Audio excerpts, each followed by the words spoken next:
Assalamualaikum warahmatullahi wabarakatuh.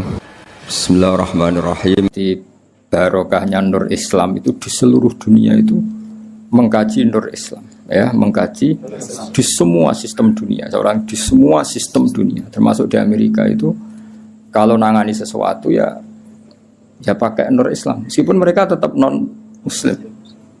Ya tadi misalnya harus cuci tangan, misalnya ngadepi penyakit harus cuci tangan, harus ini, tetap akhirnya ngakui bahwa jauh sebelum ada penyakit saran Kanjeng Nabi, tiap kamu bangun tidur kamu harus cuci tangan.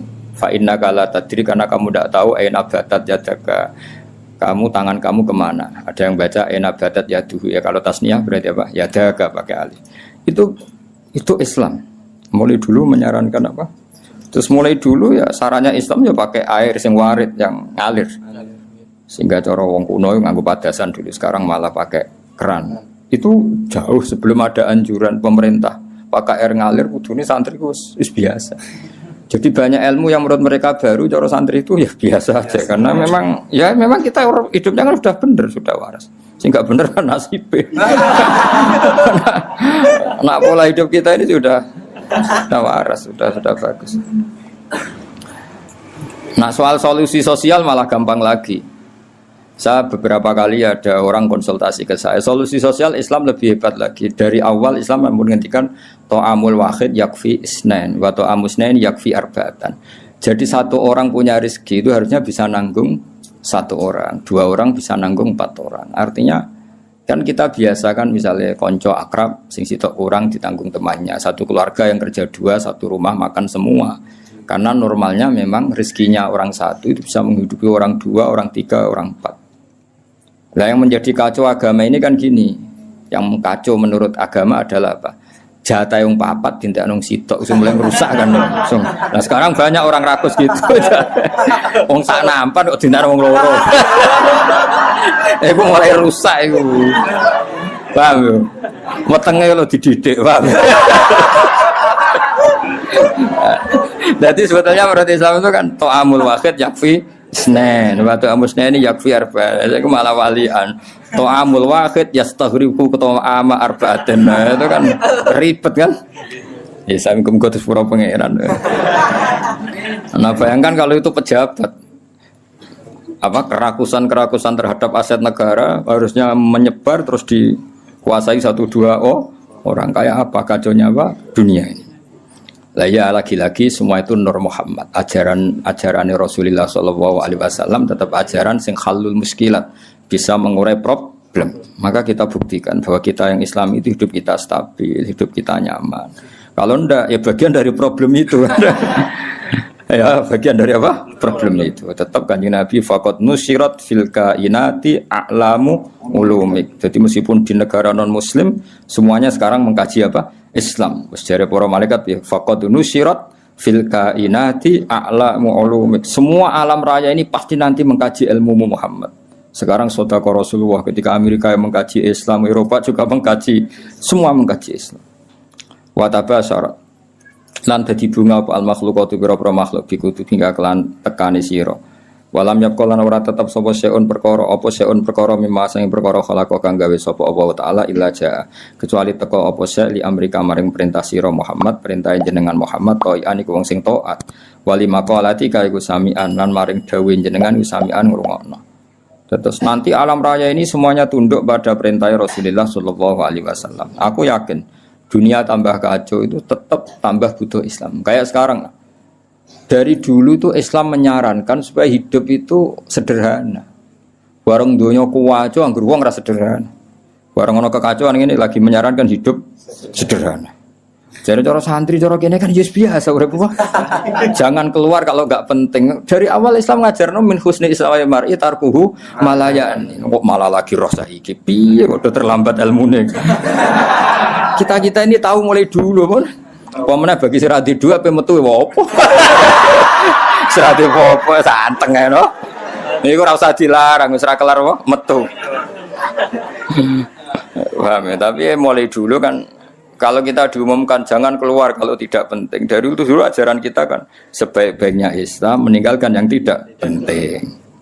Serasa diwarai Kang suhune mulai cilik suhu.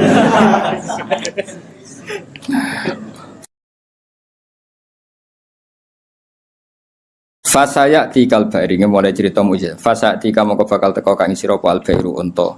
Bidimamika kelawan jaluk tanggungan jenengan ya stajiru jaluk selamat apa bair. Masyhur iki kula wingi cerita sami dengan berbagai redaksi riwayat bil makna tapi maknanya sama yaitu tadi ada unta yang dipekerjakan di luar normal di luar normal disakiti makanannya sangat kurang walhasil terus unta ini matur ke Rasulullah bahwa diperlakukan majikannya seperti itu. Terus si Arabi dipanggil, kamu gini-gini sama unta kamu. Lah kok tahu ya Rasulullah, ada enggak yang cerita? Ini sing cerita untamu. Iku jenenge fasayati kal ba'ir bidima mikayas tajir waddob lan hiwaddob wal huzalatu lan huzala. Makanya kemarin sama anani dob yun nufur itu 2 kali.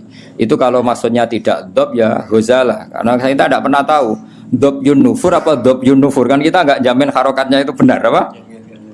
Ya, kan kita tidak tahu kan harokatnya itu biasa kan salah kan? Kalau dobu ya dob, kalau dobyu itu huzal. Tapi apapun itu pernah ada seorang Arabi berburu huzal ya, kijang atau berburu dob, tapi sama ya. Sementing atau memang itu 2 peristiwa atau memang itu dua peristiwa. Ketika ketangkep Arabi tadi mau disate, namanya orang nangkap buruan kan, hewan buruan, terus matur ya Rasulullah, saya ini punya anak kecil-kecil. Ini jam saya menyusui, tadi saya keluar untuk nyari makanan. Tolong beri ketasi Arabi tadi, beri hak saya menyusui anak saya.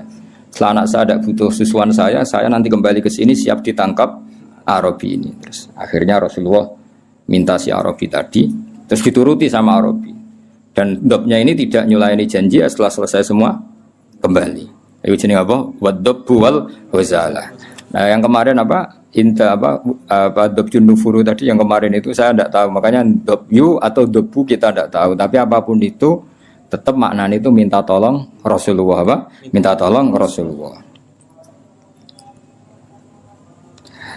Ya syadani waddob wal ghasalah ya syadani yang saya podok lan ghasalah la kamaring panjenengan birisalah kelawan diutus wal qamaru lan rembulan wasyajaru lan wit wa dzibulan zib. Sangka kata zibun apa? Serigala, wa dzibulan serigala. Wong Arab kadang muni zibun, kadang muni apa? Zibun. Kados teng kira asapah napa?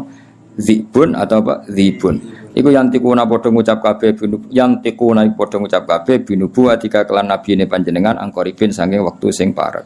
Wa markabu kauti tumpakane panjenengan al-buraq buraq. Ila jamali kamaring gantenge panjenengan mustaqun utai buraq iku kewan sing bronto sing kangen. Ya dadi buraq itu sangat rindu supaya dinaiki Rasulullah sallallahu alaihi wasallam. Wa Jibrilu ta Jibril syawus wa Jibrilu ta Jibril syawu sumamlate katika kang ngatur sistem kerajaan. Jadi kemana Jibril itu mitranya Nabi sing ngatur alam raya ini iku qot a'lana. Teman-teman maklumat sapa Jibril bizikrika kelan nyebut panjenengan fil afaq dalam pejajane langit. Jadi Jibril yang mempopulerkan namamu di langit. Jadi Jibril memaklumatkan bahwa sekarang lahirlah seorang nabi yang sangat dicintai Allah, namanya Muhammad. Sehingga alam raya di langit enggak ada yang kenal Kanjeng Nabi karena sudah dimaklumatkan oleh malaikat Jibril. Iku jenenge apa? Wa rafa'na laka dzikra. Wal qamaru rembulan makmurun dan perintahna laka maring sira bil insyiqaqi kelan pecah. Ketika orang kafir menuntut mukjizat, minta bulan itu dipecah dan itu pernah terjadi iqtarabatis sa'atu wan syaqqal qamar. Wa kullu man tiskabehane wong fil kauni ing dalam alam raya ku mutasyawiqun bronto kabeh, bronto rindu yang sangat. Wong Arab nandarani syauqun. Mulane sebagian mahalul qiyam wa ayyuhas syauqul jazil, wahai manusia yang layak dikangeni. Jadi Nabi itu semua orang pasti kangen. Wa kullu man tisabani wong fil kauni ing dalam alam raya ku mutasawwiqun iku kangen banget dihuri kamaring muncule panjenengan muntaziro tur ngenteni li isyraqi nurika maring padange nure panjenengan. Fa bena mal habibu ing dalam antarané Rasulullah sallallahu alaihi wasallam iku mun situn iku wong sing ngrungokno. Ngrungokno li sama itilkal asbah maring ngrungokno mengkono-mengkono asbah maknane jumleger maksudnya fisik-fisik itu. Halimah kan enggak tahu kalau itu malaikat. Pokoke bahasakan Muhammad kekasihku iki mendengar itu semua. Iku jenenge apa? Munsitun li simai tilkal asbah. Wa wajhu te wajah Nabi mutahalilun bersinar kanu risoba kodene cahaya pagi hari. Jadi Nabi mendengar saja dengan penuh seksama dan Nabi kelihatan berbinar-binar. Ya itu tadi didawi malaikat tadi, malaikat setelah ngoperasi kan ngendikan panjang lebar bahwa kamu itu calon Nabi, kamu begini-begini. Itu Halimah dengar semua. Iz akbalat dumadaan madhep sapa Halimah tu Halimah mu'linatan hale wong sing banterno bisyahi lan bengok. Maksudnya bengok kaget kan karena Nabi dikelola orang yang tidak dikenal. Habis itu di bredel, di apa-apa itu kan kaget betul ibu rodoknya. Takulu ngucap sapa Halimah, dawuh sapa Halimah wa ghoriba, wong sing aneh, wong sing asing sendiri. Maksudnya karena Nabi pas itu jauh dari saudaranya karena saudaranya kan lari semua. Ya ketika melihat malaikat tadi kan saudaranya lari semua, berarti Nabi sendiri. Wong Arab nak muni wa ghoriba, napa? Wa ghoriba. Faqalat mongko dawuh sapa al malaikat ya Muhammad ya Muhammad ma anta bi gharib ma anta ora ana te sira bi gharibin kelan wong sing dhewean bal anta te sira minallahi qaribun parek wa anta te sira lahu maring Allah wa anta te panjenengan lahu maring Allah sofiyun pilihan wa habibun dan kekasih. Ketika Halimah muni wa gharibah jare malaikat tenang kamu Muhammad, kamu tidak sendiri, kamu dekat sama Allah. Ya tentu perasaannya Halimah sama malaikat kan beda. Qala Halimah wa wahidah duh wong sing dhewean. Tentu cara Halimah Nabi Muhammad itu posisi sendiri karena saudaranya lari semua. Faqalat moko dawuh sapa al malaikatu malaikat ya Muhammadu ma anta biwahid. Ma anta ora ana sira biwahidin kelan dhewean. Bal anta uta sira iku sahibut ta'yidi wong kang duweni kekuatan. Wa anisu ka uta kancane sira iku alhamidul majid dat sing hamidul majid. Ya, tapi problemnya malaikat kan enggak bisa ngomong ke Halimah gak Nabi. Halimah boten apa? Nabi mau matur nang Kanjeng Nabi, ora mat kira dhewean tenang wae, kowe dibarengi pangeran sing Alhamidul Majid. Wa ikhwanuka ta dulur sira ku ikhwanuka ya dulur sira minal malaikat sing para malaikat wa ahli tauhid lan ahli tauhid. Soal dulurem do mlayu dulur rodokke tenang ae. Kabeh malaikat, kabeh ahli tauhid ku dulur. Iki dawuhe malaikat. Terus qalat Halimatu wa yatimah. Ya sak ngono sekaruan status yatim. Faqalatil malaikatu lillahi darruka min yatim lillahi kagungane Allah sarasan daruka uta nikmat sira semana darun puan maksudnya puan ku nikmat sira min yatimin ya gak apa-apa kamu yatim tapi yatim terbaik fa inna qadraka monggo sak temene kadar sira inda wa munggu Allah iku azimun iku agung.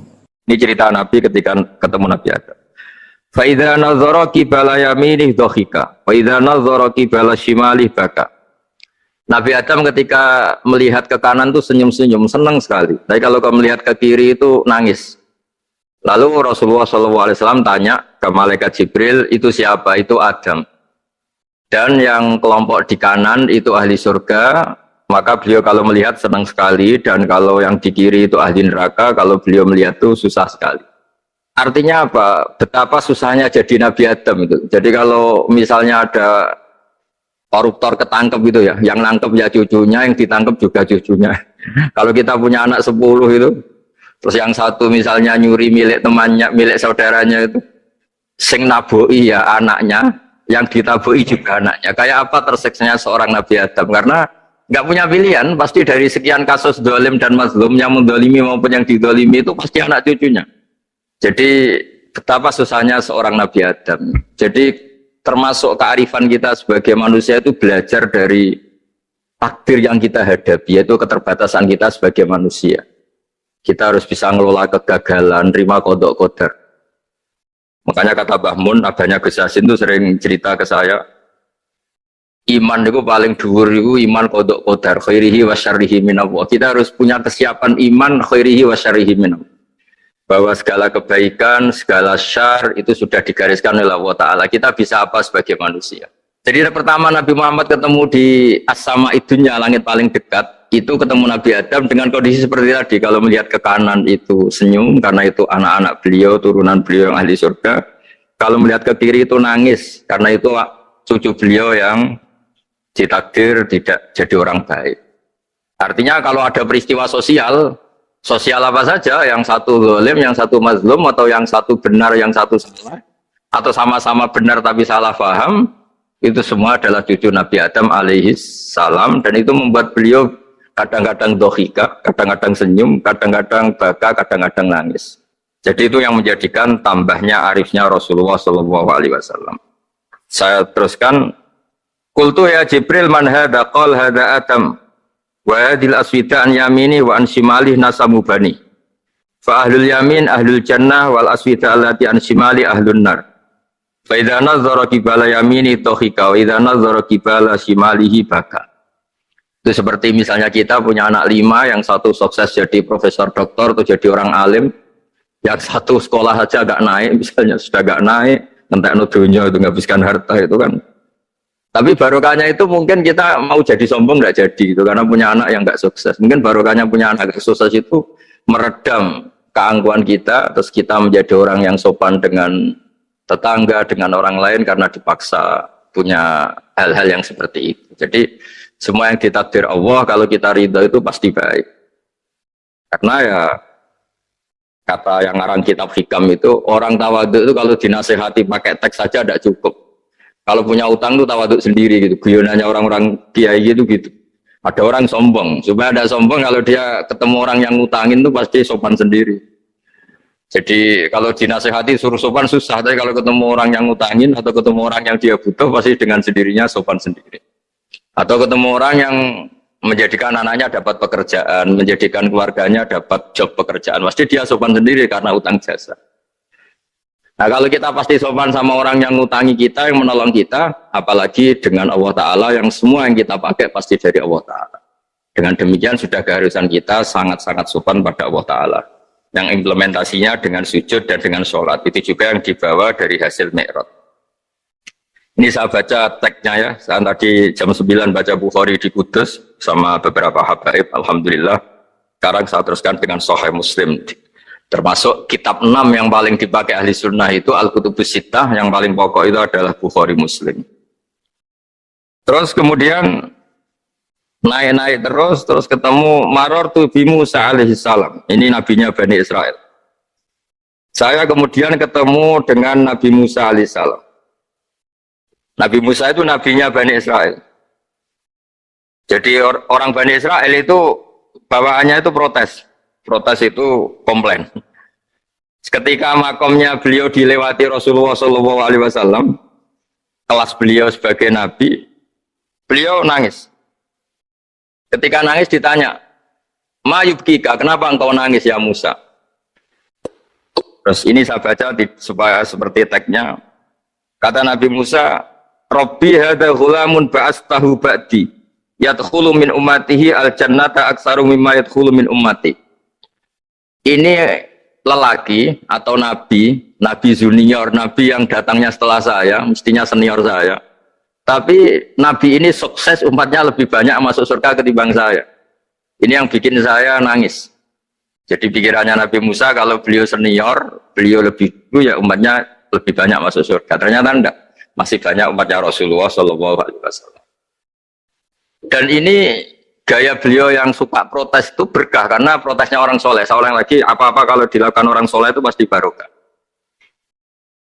Ketika Rasulullah dapat perintah 50 sholat, itu Nabi Ibrahim pertama yang dilewati karena di langit paling atas dibanding nabi-nabi yang lain. Itu Nabi Ibrahim diam karena beliau tidak punya tradisi protes.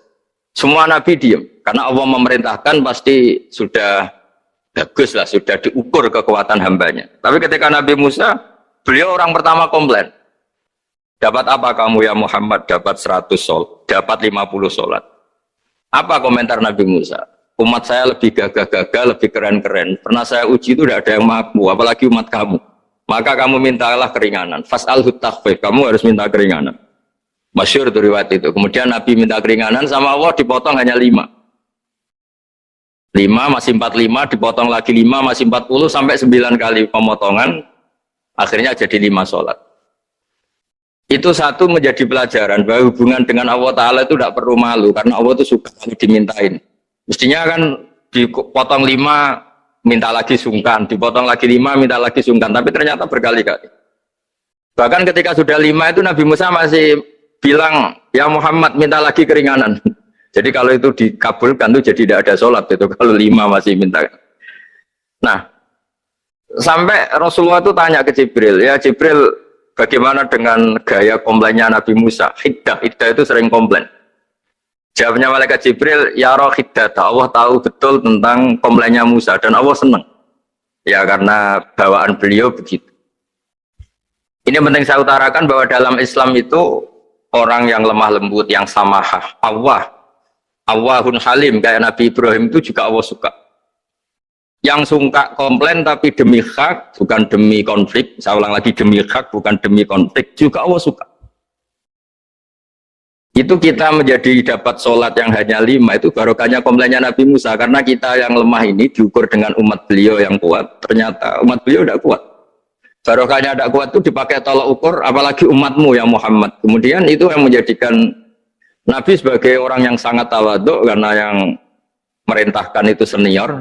Meskipun kita tahu Nabi Muhammad itu Sayyidul Awwalin wal Akhirin, tapi secara lahir, secara jusmani beliau lahir paling belakang.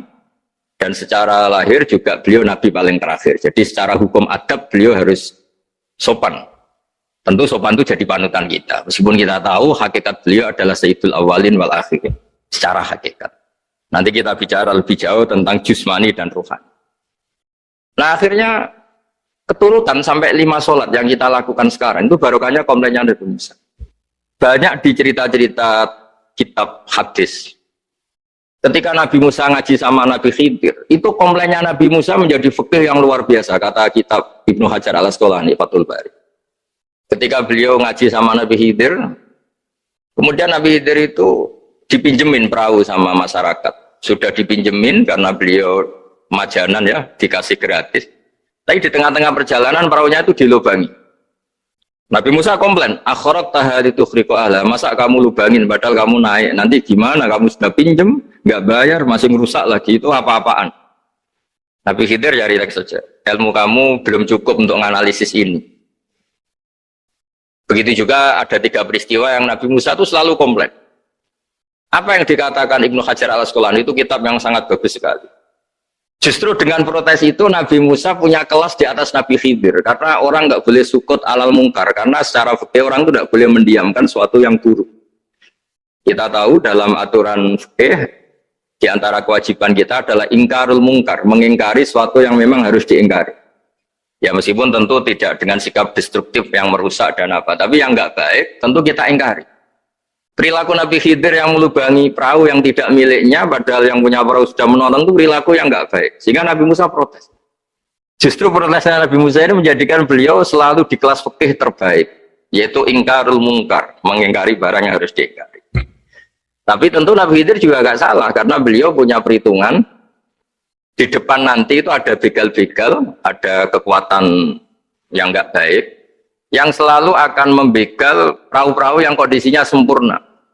Nabi Khidir punya perhitungan, kalau ibarat mobil ini spionnya kok nggak dipecah, nggak diambil, itu termasuk mobil bagus, pasti digarong. Tapi gara-gara spionnya dipecah dulu sama Nabi Khidir, terus depannya dilumuri apa supaya agak menarik, ini selamat. Jadi perhitungannya Nabi Khidir, wa kana wara'uhum maliku ya'khudhu kulla safinatin ghusba. Di beberapa tafsir diartikan safinah ay sholihah, karena di depannya nanti akan ketemu orang-orang yang dolim yang selalu ngambil perahu-perahu yang bagus. Caranya gimana supaya perahu itu gak diambil? Ya karena mereka hanya ngambil yang bagus, ya dirusak dulu supaya gak bagus. Kalau ya gak bagus nanti lolos dari garong tadi, dari pengambilan secara dolim tadi. Jadi Nabi Khidir gak salah karena ada visi seperti itu. Nabi Musa protes juga gak salah karena memang tugasnya fikih itu ingkarul mungkar, mengingkari barang yang memang gak benar. Nah, di sini seperti yang dikatakan Gus Yassin, kita harus bisa ngelola perbedaan, ngelola beda sudut pandang dan sebagainya. Sehingga kita selalu dapat nikmat Allah Ta'ala, wa allafa baina qulubihim, nikmat yang kita asik, kita hidup asik, nyaman. Doa-doa bapak-bapak saya, guru-guru kita sering ijazahi setiap ketemu teman atau keluarga disuruh berdoa, Allahumma alif baina qulubina wa aslih dzata bainina. Semoga hubungan kita dengan orang lain itu baik-baik saja dan semua konflik kita dibenahi oleh Allah Subhanahu wa taala. Karena kita tidak pernah tahu ya, kita miskin kadang dianggap problem karena takut membebani tetangga. Tapi kita kaya juga kadang dianggap problem karena orang lain takut kalah dengan kita. Kita tidak pernah tahu cara pandang orang lain. Jadi kadang-kadang kita menang gitu, sama yang senang dikira kita pemikir serius. Tapi sama yang nggak senang dikira kita merengut. Kita guyon, kata yang senang itu luar biasa. Kita dianggap orang yang ceria. Bagi yang nggak senang dianggap arogan. Jadi kita tidak pernah bisa ngelola pikiran orang lain. Nah, barokahnya rahmat Allah yang tidak terbatas, kita seperti ini. Dan itu digambarkan oleh Allah Ta'ala ketika ketemu antar Nabi itu. Cara pandang ya beda-beda.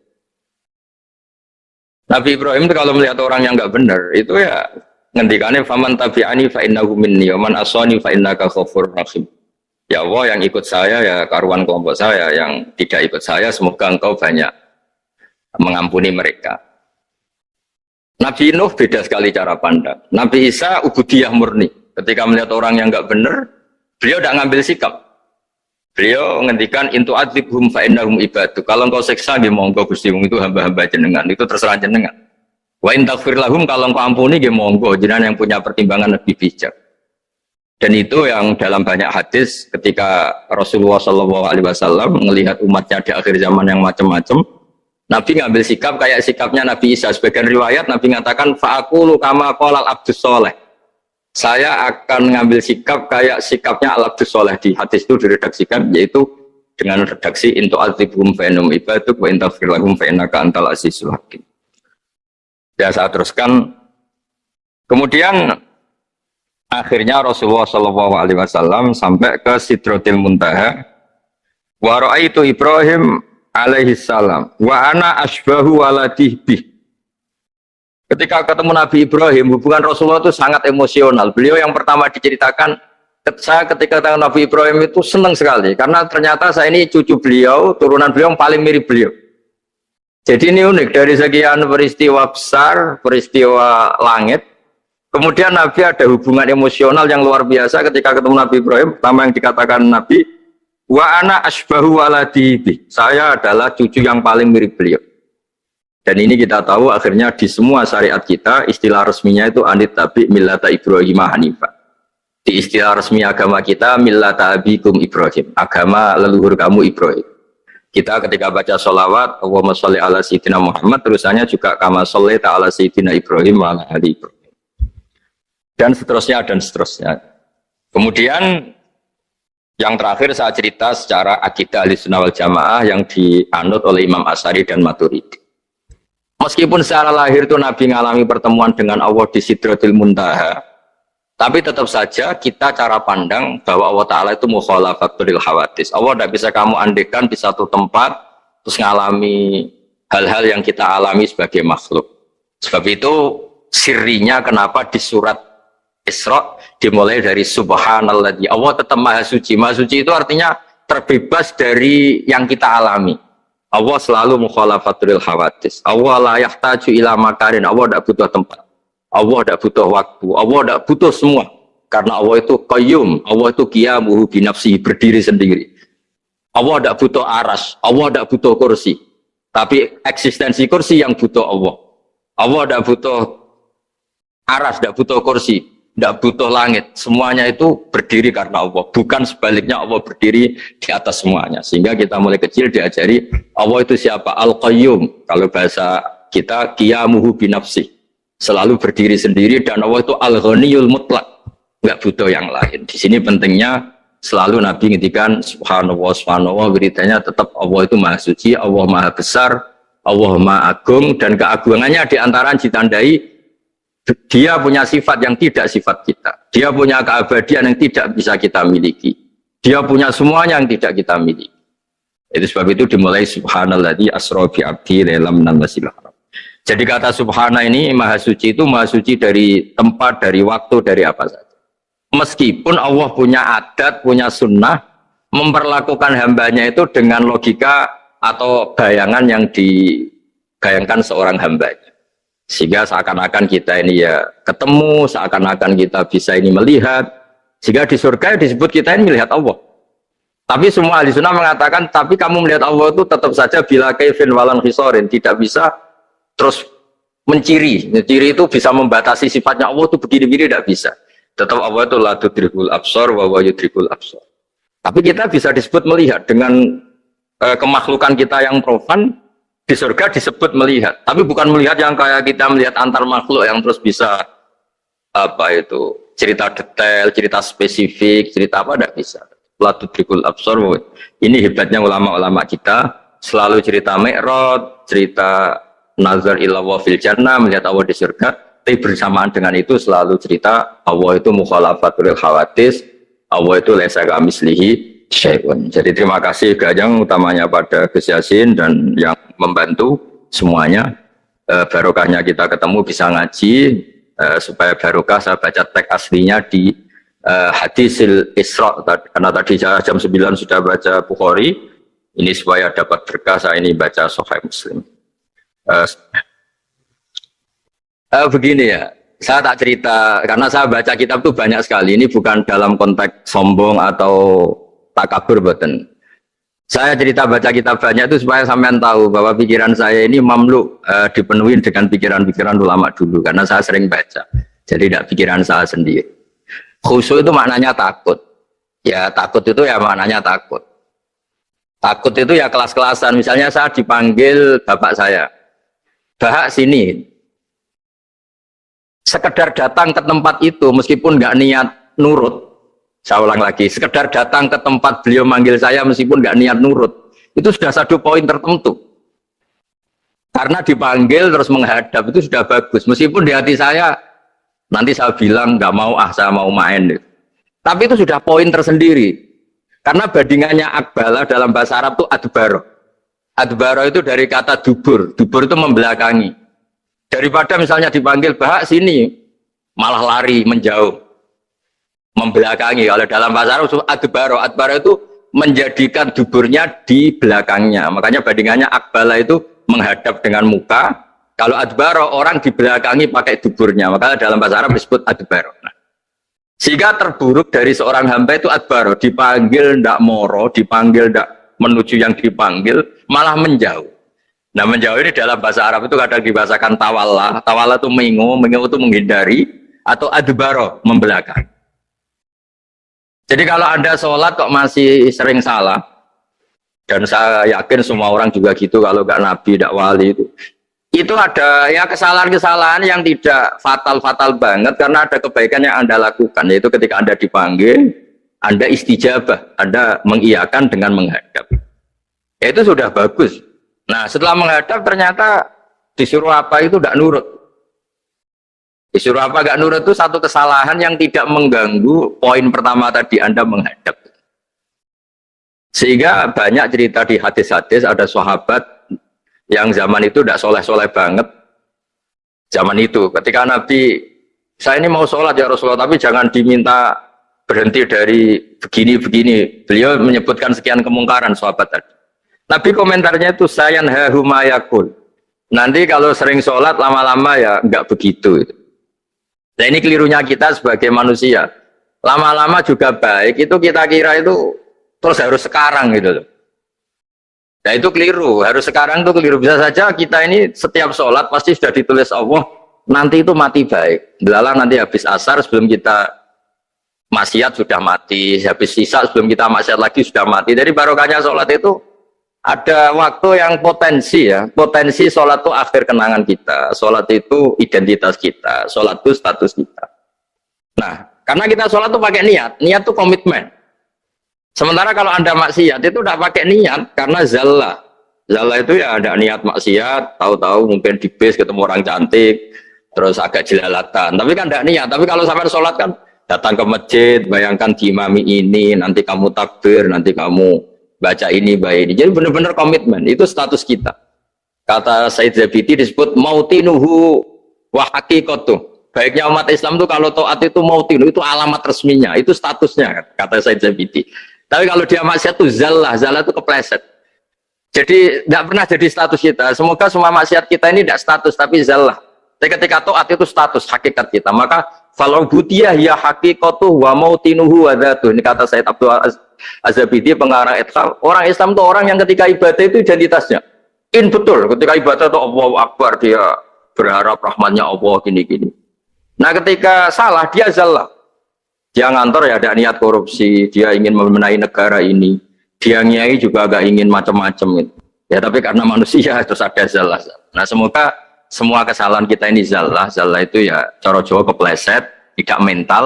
Dan semua kebaikan kita ini mental, yaitu kebaikan yang jadi tempat kita, identitas kita, haqiqatuh wa mautinuh wa dzat. Tapi jangan pernah berpikir kalau apa artinya sholat kalau kita masih melakukan kemungkaran, itu salah besar. Sholat itu wajib, dengan Anda sholat itu sudah mengurangi kemungkaran Anda, karena Anda tidak melawan ketentuan Allah Ta'ala. Kayak kita orang Indonesia, meskipun kita koruptor, mau jadi KTP Indonesia sudah bagus, kita mau jadi warga Indonesia, meskipun setelah itu kita korupsi, dan salah, tapi lumayan jadi mau jadi warga apa? Indonesia. Orang mau sholat artinya dia menstatuskan diri sebagai hamba Allah. Teken kontra, kalau saya ini hambamu ya Allah, anta robbi, iya karena butuh, iya karena stain. Soal salah ya salah aja ya. Sama, kita tetap warga Indonesia meskipun kita salah, meskipun kita koruptor, meskipun kita salah, tetap aja warga Indonesia yang berhak mendapat jatah makan meskipun di penjara, meskipun apa. Sama, kita ini hamba Allah yang mengakui kalau Allah itu Tuhan, kita hamba. Dan barokahnya pengakuan itu insya Allah di cerita-cerita syafaat, kalau kita dosa atau apa insya Allah dapat syafaatnya Rasulullah SAW, karena kita tidak pernah lari dari status kehambaan. Jadi yang harus dipegang, makanya status kehambaan ini nggak boleh hilang. Kita harus sering bilang Robbi, Robbi, Tuhanku yang merawat aku, yang memberi aku. Dengan demikian kita menjaga status kehambaan kita. Dan status hamba ini yang menjadikan orang layak masuk surga, yaitu fadkhuli fi ibadi, kamu harus resmi menjadi hambaku, baru ada perintah wadkhuli jannati. Kalau menjadi hamba aja nggak mau, kita punya keangkuhan, punya keinginan yang mulu-mulu, sehingga seakan-akan kita ini Tuhan, nah itu tidak menghamba. Kita harus fadkhuli fi ibadi, baru wadkhuli jannati. Saya kira demikian, semoga ini manfaat. Banyak cerita niku riyen Dia Khalil mengambil mantu Ki Bisri niku nggih nyaur utang kalian Mbah Topo, mergi sering dirumat secara finansial. Dia mbake ndongane iku tenanan supaya anake Ki Mustofa niku pinter, anake Mbah Topo niku pinter, terus dados Ki Bisri. Niku nak diambil kesimpulan niku kiai ndonga tenanan niku nak dirumat tenanan. Nak dirumat rapati tenanan niku ndongane ya kudune rapati tenanan. Niku wonten sing crita niku mbah bodoni napa mboten niku riyen niku ngantos Mbah Khalil lu prai jamaah. Mergo makmume iku sing ngutangi. Dadi wedi nak ketemu makmume. Suwe-suwe diebrokno terus wani dadi imam malih. Terus dalam keadaan ngoten niku ndonga ra tenanan mboten mungkin. Singkat cerita terus Kiai Bisri dados tiyang alim, Kiai Misbah dados tiyang alim. Terus fan ingkang ditekuni niku nahwu. Wau leres sing didawaken Kiai Said angsal gelar Sibawahi zamani. Panjen riyen kula piyambak sering didhawuhi Mbah Mun, nggih sering istifadah teng terjemahan Alfiyaipun Kiai Bisri riyen teng sarang nak belajar Ibnu Aqil di antara referensi nu tulisane Kiai Bisri mbek Kiai Misbah. Sing sedanten niku barokahe didikanipun Kiai Khalil Harun.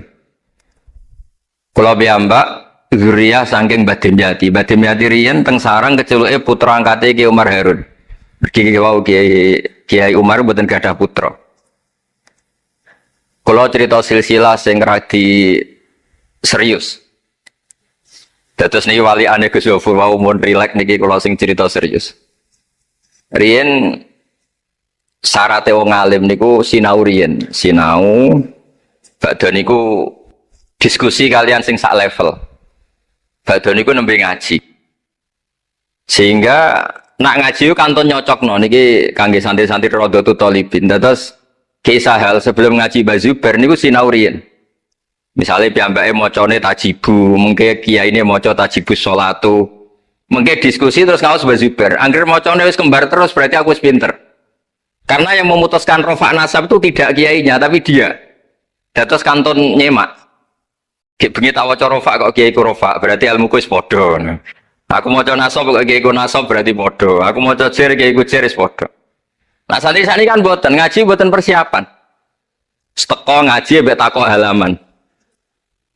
Niku pun santri innalillahi wa inna ilaihi rajiun. Niku enggak bisa diharapkan.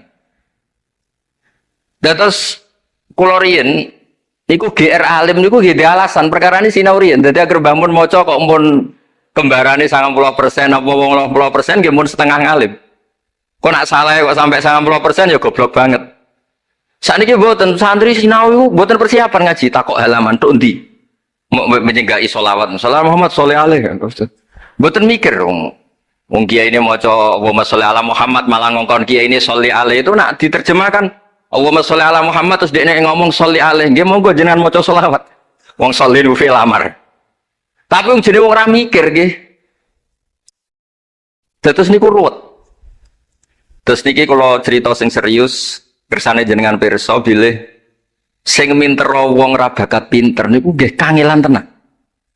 Riyen bapak kula nggih nak definisi wali nu ngoten kula nggih insyaallah pun mlebu lah. Mergi kula niku nggih mintera tiyang kathah. Tiyang-tiyang sing ra bakat pinter teng Gunung Kidul niku kula kathah sing kula dadekno kiai niku. Tapi buatan pinter banget, pokoknya memenuhi kualifikasi lah. Pergi ceritanya ini gak sederhana. Rian itu Mbah Khalil itu nak mulang nahwu tenanan. Mergi sesuatu itu jadi mudah. Mulanya cerita yang beredar ngelir boyo ini Ja'a Zaidun, Zaid datang. Ini wonten santri pelengahan delok lawang. Gurune ngamuk. Kamu orang mana? Orang Bekasi. Kenapa pelengahan? Ya katanya Ja'a Zaidun itu Zaidan. Habis Pak Guru bohong. Katanya Zaid datang melihat Zaid, ternyata orangnya nggak ada. Contohnya Ja'a Zaidun itu Zaidan. Tapi barokahnya itu terus sesuatu itu menjadi mudah.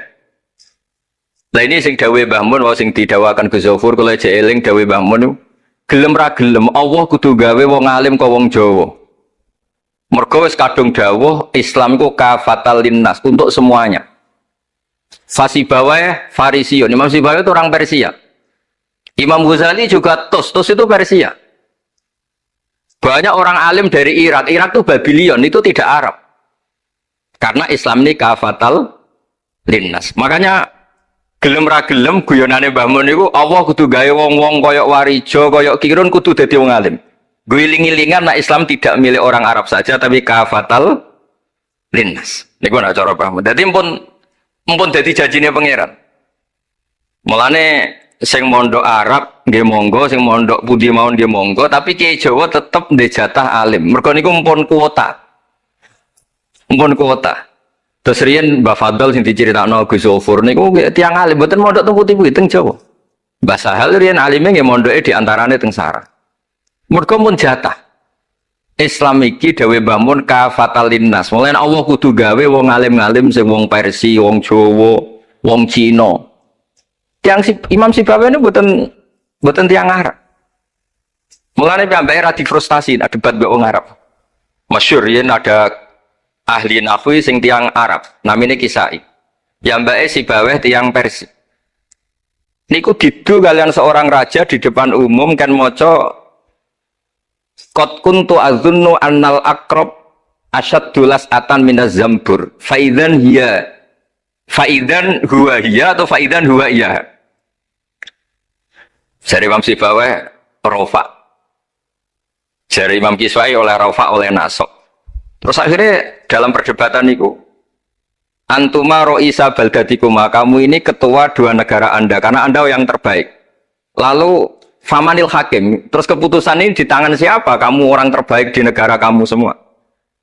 Terus yang bilang hadil Arab, ya orang Arab semua ini kita konsensus polling. Semua orang Arab bila Imam Kisai. Karena orang Arab biasa ngendikan iya atau hiya. Akhirnya Imam Sibawai itu frustasi. Mergo dipermalukan di depan umum. Kila karena dalika sababa wafatih, sababa mautih. Bahwa peristiwa itu yang menjadikan Imam Sibawai kabundut. Kok dipermalukan di depan umum. Imam Sibawai keyakinannya tetap bersikeras. Setelah idza fujaiyah itu rofa. Karena beliau ikut fusha saja. Fa idza hiya hayatun tas'a. Faidah hiya bayda'ul linadirin. Semuanya itu rofa. Beliau nggak bisa nerima konsep nasab. Terus tapi Imam Sibawai yang ngalami dipermalukan itu jadi barokah yang sak dunya. Yaitu karena dia orang Persia, belajar nahwu harus yang fusha saja. Barokahnya itu orang-orang non Arab itu bisa belajar nahwu. Karena nggak perlu latihan min ayna ji'ta diwaca min jid. Fi aina batuka diwaca fan batnuk. Cara sampean latihan Arab nakal tambah goblok. Mereka terus ribet. Orang Arab itu kalau nong Jawa mangan sak piring kok wis wareg itu takok fi aina batnuka itu fan batnuk. Kan tambah pusing. Nak temudi kan boten. Fi aina batnuka. Min aina jita. Sehingga ra perlu mikir minen jit. Terus dawe Mbah Mun barokah fusha itu terus nahwu itu bisa digeneralisir. Akhirnya terus pilihannya Alfiyah. Kila diantara sing beto Alfiyah pertama nu Kiai Khalil Bangkalan. Mergi teng silsilah wau sing dirawakan Kiai Said diantara gurunipun Mbah Khalil Harun Kiai Khalil Bangkalan. Kula piyambak menyaksikan dalam manaqibnya Syekhona Khalil, beliau ngaji sama Said Zaini Tahlan. Said Zaini Tahlan gurune Said Abi Bakar Sato yang ngarang I'anatut Thalibin. Terus kalau misalnya saya pakai sanad Mbah Maimun, Mbah Mun, Mbah Zubair, Mbah Fakih Mas Kumambang, Kiai Mahfud Termas, Sayyid Abi Bakar Sato, Sayyid Zaini Dahlan. Kalau pakai Mbah Mun, Mbah Karim atau Mbah Manap, Syekhona Khalil, ini langsung dugi Sayyid Zaini Dahlan. Jadi a'la sanadan kalau pakai jalur Mbah Mun, Mbah Karim, Syekhona Khalil langsung Sayyid Zaini Dahlan. Sama kalau pakai sanad keluarga sini misalnya Mbah Khalil Harun langsung ke Syekhona Khalil langsung dugi Sayyid Zaini Dahlan. Nah silsilah keulamaan ini penting karena dulu ini cerita mawon. Sing ora bakat ngalim di ngalimno tetep dadi kiai. Sing wis bakat alim di makrifatno. Termasuk marifate Said Zabidi niku sing nyekseni tiyang Jawa. Ini ku Mbak Abdul Manan. Terus riyen cerita-cerita tentang legenda silsilah Kiai Jawa niku Mbah Hasan Besari ini keluarga kerajaan pun di duit, nggih pun ngertos dunia internasional. Kepengen mondok teng Mekah. Mbah Hasan Besari sing terkenal yo. Akhirnya ngajak kancane namanya Abdul Manan niku tiyang Termes, tiyang desa. Dijak akhirnya mondok teng Mekah, dados tiyang alim. Termasuk nderekaken Said Zabidi dugi Mesir, Shahibul Ithaf. Ki Abdul Manan gada putra alim alama namanya Ki Abdullah. Ki Abdullah gada putra namanya Ki Mahfud. Dugi Ki Mahfud niki cerita sing terkenal niku kepanggih Mbah Munawir. Kila niku murid guru wakila konco. Sing jelas saingan dadi wali perkarane. Mbah Mahfud itu ora trimo, tapi ora trimo sae hiro kalau dalam bahasa Arab gopto ta hiro. Sopo sih kok ana wong sak tawafan khatam Quran. Dados sing kula tambahi Gus Sulil nek dadi wali ku sak tawafan khatam Quran. Mboten maca ithaf dalu-dalu seneng Gus penggane rokokan dalu-dalu maca kitab malah seneng. Kon molekan. Niku akhirnya kepanggih. Kepanggih terus kila niku Kiai Mahfud pesen Muhammad ini kan beto teng Indonesia. Mulane Gus Muhammad akhirnya dadi Kiai Quran. Di pondokno teng Termas bareng-bareng Bali Maksum, Gus Habib. Niku sedanten terus ngaji Badim Yati Termas. Kalau nanti diceritani Mbah Mus mriki meledake muridnya Mbah Khalil Harun di antara sebabnya niku Mbah Dimyati Termas wafat. Terus sebagian santri-santri ageng udah ngaos teng Kasingan teng Mbah Khalil Harun. Walhasil terus Gus Muhammad itu dados ngapal Quran alim. Terus dipek mantu tiyang sugih namanya Kaji Taslim. Terus akhirnya urip teng Betengan. Gada putra Ki Harir samangke wonten Gus Muhammad. Dadi Muhammad bin Harir bin Muhammad bin Mahfud bin Abdullah bin Abdul Manan niku pun dugi Shahibul Ithaf Ithafus Sadat Al-Muttaqin saraipun kitab napa Ikhya niku nak ngarang niki cerita niku nak ngarang jan luar biasa kitab 14 juz niku kabeh berilmu boten dipenuhi cerita-cerita sing boten penting semuanya berkualitas yang paling saya kenang dari dan ini sekaligus kalau terakhir muludan nih yang paling saya kenang dari statement beliau, dari ngendikan beliau itu begini. Wan Nabi sallallahu alaihi wasallam wa in jalla qadru muhtajun ila rahmatihi ta'ala wa fadli. Dari cara pikiran beliau itu umat ini setelah Nabi Isa. Penggemar Nabi Isa itu salah dalam mendudukkan Nabi Isa, berlebihan sampai mengatakan Isa ibnu Wah. Yang benci juga berlebihan sampai mengatakan Isa itu waladuz zina, yaitu orang-orang Yahudi. Tapi kata Said Zabidi, hadil ummah maksumatun min dzalika kullih. Umat ini akan diselamatkan, pecinta Rasulullah Shallallahu Alaihi Wasallam itu akan diselamatkan dari dosa atau kesalahan-kesalahan orang Nasrani melihat Isa. Barokahnya apa? Barokahnya sholawat. Yaitu umat ini wiridan Allahumma sholli ala Sayyidina Muhammad. Allahumma itu pemberi, Muhammad apapun jalla qadruh penerima. Sehingga kita baca sholawat itu sekaligus menunjukkan mahabbah kita ke Rasulullah Shallallahu Alaihi Wasallam bahwa beliau makhluk terbaik, manusia terbaik yang paling layak dapat askas sholawat, askat tahiyat dari Allah Taala. Tapi tetap saja Allah ini pemberi, Rasulullah ini penerima. Sehingga umat ini tidak akan mendudukkan Rasulullah setingkat Allah. Yaitu yang disebut burdah da'mat ta'atun nasara fi nabihimi wahkum bima syi'ta madhan fihi wahtakimi. Pokoknya silahkan memuja Nabi Muhammad setinggi langit asal da'mat ta'atun nasara. Tinggalkan kesalahan yang dilakukan orang Nasrani. Nah itu kata Said Zabidi, cukup kowe maca sholawat. Karena dengan baca sholawat berarti Allahumma sholli ala Muhammad, Allah pemberi, Nabi apapun agungnya penerima. Jadi sampean nyebut Allah, yaitu Jalla Jalaluh, menyebut akrobu habaibi akrobu asfi'ahi. Nah itu ini cerita. Jadi kita ini dididik orang-orang spesial. Saya dididik Mbah Mun, dididik Bapak, dididik guru-guru yang lain.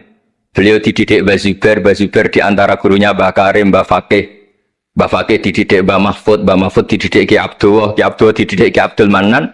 Ki Abdul Manan ini dididik yang ngarang kitab Ithafus Sadatil Muttaqin. Terus di situ diterangkan sanad beliau sampai ila Rasulillah Shallallahu Alaihi Wasallam. Maka dengan seperti ini baca sholawat itu kualitasnya luar biasa. Ini bukan sekedar sholawat. Mari kadang-kadang kita ini kan wong Jawa ya, kayak piye maca sholawat sakmene duwe akeh, maca sholawat sakmene naik pangkat. Ini yang terus cara kula niku ape diberantas iku lumayan gak mara Gunung Kawi.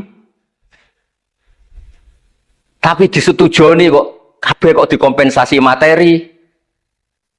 Jadi ribet jadi kejauhan. Kalau mereka tidak punya sarana tawassul, engkau mara Gunung Kawi itu ya kedusan. Tapi maca sholawat ben dadi bupati, engkau nara mandi nang nyalahno sholawat. Jadi kejauhan ya bingung. Nah sampean ra bingung berarti rong kiai ya, dadi gapane. Tapi apapun itu dawe Said Zabiti wa Rasul wa Muhammad wa injalla qadruh muhtajun ila rahmatihi ta'ala wa fadlih. Itu mutiara yang luar biasa. Engkang kula dawa matur malih, nak ngelem Kanjeng Nabi ku ngelem kaya ulama. Nggih wau kados Said Zabidi. Wong trimo redaksi sing kita baca keseharian, tapi beliau bisa memahami bahwa hadhihi sholawat, sighatus sholawat. Itu sighat sing nyelamatkan hadil ummah ila yaumil kiamah. Cinta kita pada Rasulullah terselamatkan karena kita baca sholawat. Tauhid kita terselamatkan karena Allah al-mu'ti, Rasulullah al-mu'ta. Apapun hebatnya Nabi, posisi yang diberi, yang menerima, pemberinya tetap Allah Subhanahu wa ta'ala. Dan ini cerita-cerita ngaji tahqiq ingkang sanate musalsal ila Rasulillah sallallahu alaihi wasallam. Dan kula suwun seneng Rasulullah nggih wonten sing baca sholawat dengan jumlah besar. Wonten sing bacanya ndak besar tapi ngerti sirrun min asrori sholawat. Gini iku piye supaya sholawat iku nunjukno mahabbah kita lan keyakinan kita nak Nabi niki afdhalul khalqi, paling disenengi Allah. Tapi sekaligus Nabi tetap Abdullah wa Rasul. Cukup dengan redaksi Allahumma sholli ala Muhammad Allahumma sholli ala Sayyidina Muhammad. Terus niki mun dalu nek sampean kakean ilmu malah bingung. Wong kula piyambak mun nganggep final yang didhawuhna Gus Zofur mergi saya bersaksi karena hal yang sama juga Mbah Mun sering dawuh. Sing jelas iki Jawa kudu bangga tetep untuk kuota. Mergo wis kadung ngendikan kafatal linnas. Jadi tetap Allah akan bikin orang-orang alim di lain orang Arab, mesti ono sing wong-wong non Arab. Kata Imam Ghazali orang Tus itu ikut Persia. Si bawah juga Persia. Imam Abu Hanifah itu orang Irak. Irak itu termasuk Ajam. Karena ikut Babylon, wa kumma minal biladil ajamiyah. Mesir ikut Afrika. Terus insya Allah barokah cerita niki, barokah wow penjelasan Ibn Gus Zofur, dan kita juga sering dengar dawe-dawe Mbah Mus, Mbah Khalil bahwa agama ini luar biasa. Mergi Indonesia nu boten saged bahasa Arab, tapi saged ngarang kitab bahasa Arab. Ini Mbah Mun sering dawuh, Mbah Fadl bocah bahasa Arab ya ora iso. Ki Ihsan Jampes tau dites Mbah Zubair, jare Mbah Zubair iseng ngetes Mbah Ihsan dijak bahasa Arab ya ora iso, tapi iso ngarang kitab. Mbah Fadl ketemu supir taksi Arab ya tuntas. Pinter supir taksi. Mana gara Mbah Mun ana wong modal Arab kepen pinter, kepen iso bahasa Arab. Kowe adol es ning Arab kok pinter bahasa Arab iso ora Mbah Mun. Nah pen alim yo niru Mbah Fadl. Tapi sakit alim alama. Mergi mpun untuk kuota agama ini kafatal linnas. Nah, agama itu mulai dulu itu masalah klaim di sosialnya ya. Pada level kebenaran tentu agama itu hak dan batil. Tapi pada level sosial itu klaim. Klaim bahwa Ibrahim itu kita. Kata orang Islam, kata orang Yahudi Ibrahim itu kita, kata orang Nasrani Ibrahim itu kita. Sebab perdebatan itu ketika diputuskan Yerusalem, Hebron, terus Bethlehem, itu dianggap kota internasional, kota bersama. Sehingga di sana itu yang namanya Nabi itu kadang kakinya di masjid, kepalanya di sinagog, atau pokoknya separuhan. Jadi saya pernah sholat di masjid Ibrahim itu harus melewati sinagog. Iku tak inceng Nabi Ishak itu nang tengah-tengah sinagog. Ibrahim lumayan sirahe ning masjid. Jadi hanya satu bangunan. Sama persis di masjid Yerusalem itu masjid apa? Baitul Maqdis itu. Tembok yang satu yang sebelah ini dipakai tembok ratapan, tembok yang sama yang satu dipakai masjid. Itu jangan satu tembok, bukan dua tembok. Makanya tiga agama ini unik, musuhan tapi titik keramat itu menunjuk yang sama. Orang kok berhubung ra cocok wis aku tak ning Bantul, enggak ada yang seperti itu. Semuanya di titik itu. Jadi nak dongo ya krungu wong kula nate tempat tembok ratapan yang Yahudi. Makanya sekuler ya ono barokah dunia itu sekuler. Kula mriku nggih ketunan. Mbak-mbak nggih jilbaban enggak masalah karena dianggap tempat wisata. Sama di Mesir itu ada masjid tertua, Masjid Amr bin As. Wong barat nak rono ya ono sing katokan cekak macam-macam. Wong wisata. Kok Masjid Kauman Jogja. Coba yang mlebu ya lah wong sapa? Wisata. Maksudnya kan banyak turis yang ke situ posisi enggak berpakaian apa? Islami. Senajan to mau ning Jowo di Masjidnya Amr bin As sama. Nah, pertanyaannya gini, satu-satunya yang bisa meyakinkan umat Islam kalau Ibrahim tidak Yahudi dan Nasrani ya dawuh pangeran. Kenapa? Karena secara fisik makamnya itu di kawasan apa? Yahudi. Nabi Daud para meneh sak kemule iku tembok bintang kejora kabeh. Bahkan kalau ziarah ke sana kudu maca ala Yahudi dulu. Piye? Nabi Daud sing. Nah, di sini ini pentingnya nyuwun sewu, pentingnya dengan tanda kutip pentingnya politik. Jangan-jangan makam-makam itu terserah otoritasnya. Andai kan Indonesia itu menang Wahabi, mungkin makam-makam tulis sentral kemusyrikan, awas bahaya. Karena yang menang Aswaja ya tempat barokah. Ya tinggal yang nulis. Nah ini yang kita khawatirkan. Ibrahim mengalami seperti itu. Andai kan dulu yang menang 100% Umar atau Salahuddin Al-Ayyubi, mungkin Ibrahim itu enggak lagi ada sinagog di seputar Nabi siapa? Ibrahim. Semuanya mas. Tapi sekarang enggak, karena dikuasai dunia internasional itu jalan kakinya di sinagog. Ishak malah total Ishak gitu. Yakub malah total semua tubuhnya di sinagog karena Yakub itu nama lainnya siapa? Israel. Ya, nama lainnya Yakub siapa? Makanya Yakub bin Ishak bin Ibrahim. Lah Yakub punya anak namanya Yahuda. Paham ya? Makanya Yahuda bin Yakub bin Ishak bin Ibrahim. Yahuda punya dulur yang li'ab 12, yang dulur punya dulur li'ab itu 2, Bunyamin sama siapa? Yusuf. Ya Bunyamin Yusuf ini sakit. Yang lainnya berapa? 11. Itu 10 kan, berarti 10. Pokoknya bangsa itu berapa itu? Lah itu li'ab hanya berapa? Ada li'ab, ada apa? Sakit. Nah Yusuf nasibnya paling untung Nabi Yusuf. Orang Kristen nama Yusuf sama orang Islam jenenge Gus Yusuf itu banding. Ya. Daniel enggak ya? Keok ya? Sarah? Keok kita. Yusuf banding ya? Non muslim nama Yusuf banyak ya? Islam Kiai Yusuf juga banyak. Mustafa Rawono ya? Islam kabeh aja nih, meskipun gak wong pilihan dek nih Mustafa sing jeneng-jeneng saya gak mboten ora ono maknane. Makanya saya itu mikir. Nah, terus perdebatan sejarah itu mesti mengacu ke Duriyah. Duriyah itu komunitas. Nabi Ibrahim itu kita ikut partai Ismail saja ya supaya jelas ya. Ismail itu lahirnya di Palestina di Syam, dibawa ke Mekah.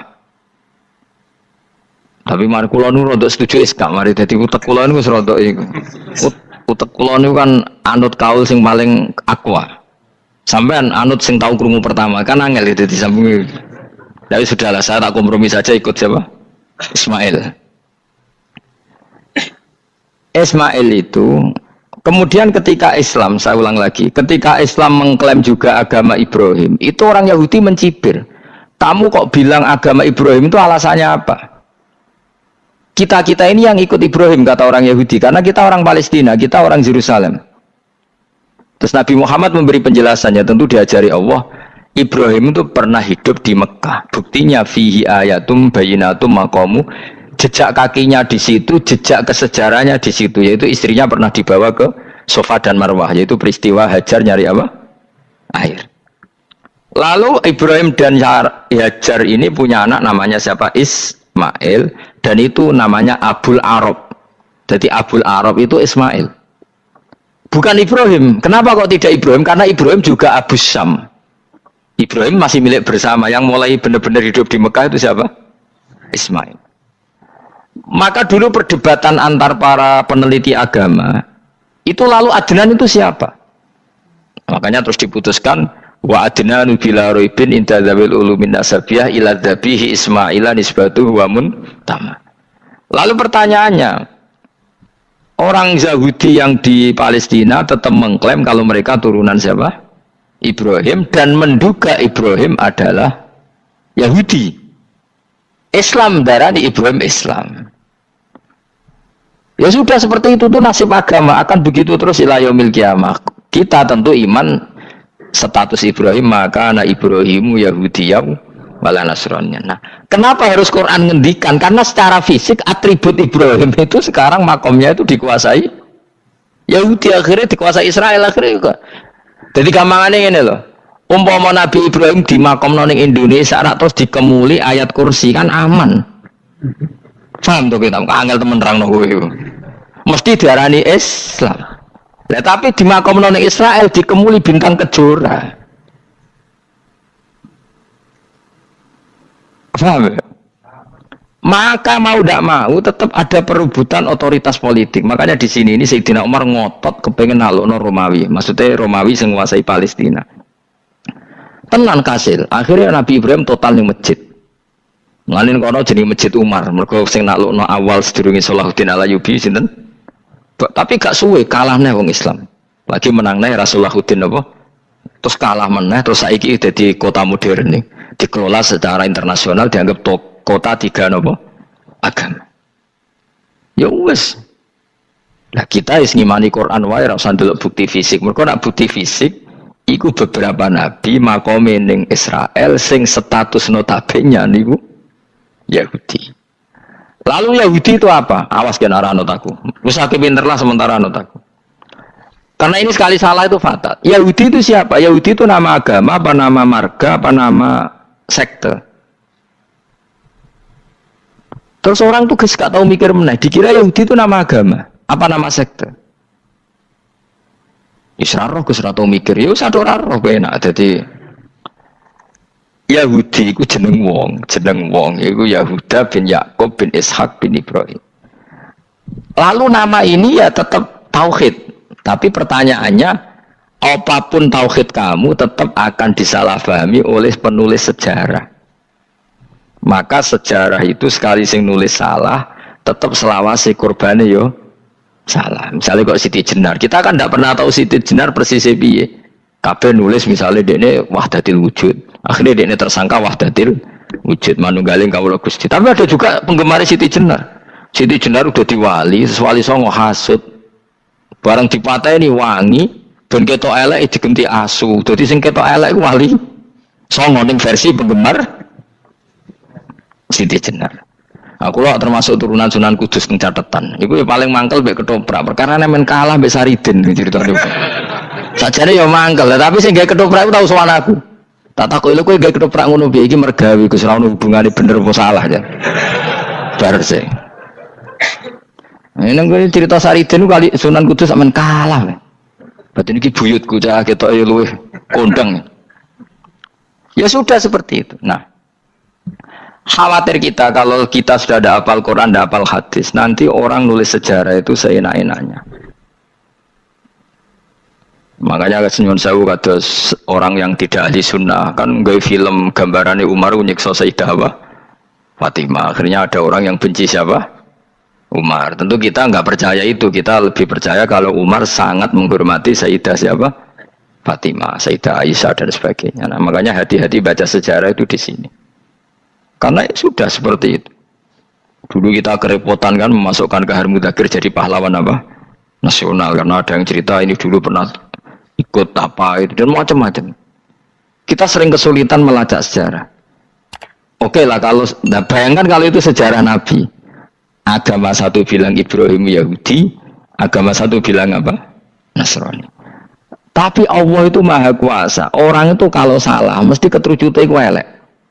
Kowe mesti ra roh, gak ulama gak roh. Ketika Nabi debat dengan Yahudi, debat dengan Nasrani, itu debatnya itu lucu. Kanjeng Nabi ditanya, "Mat, kamu agamanya ikut siapa?" "Saya pengikut Ibrahim."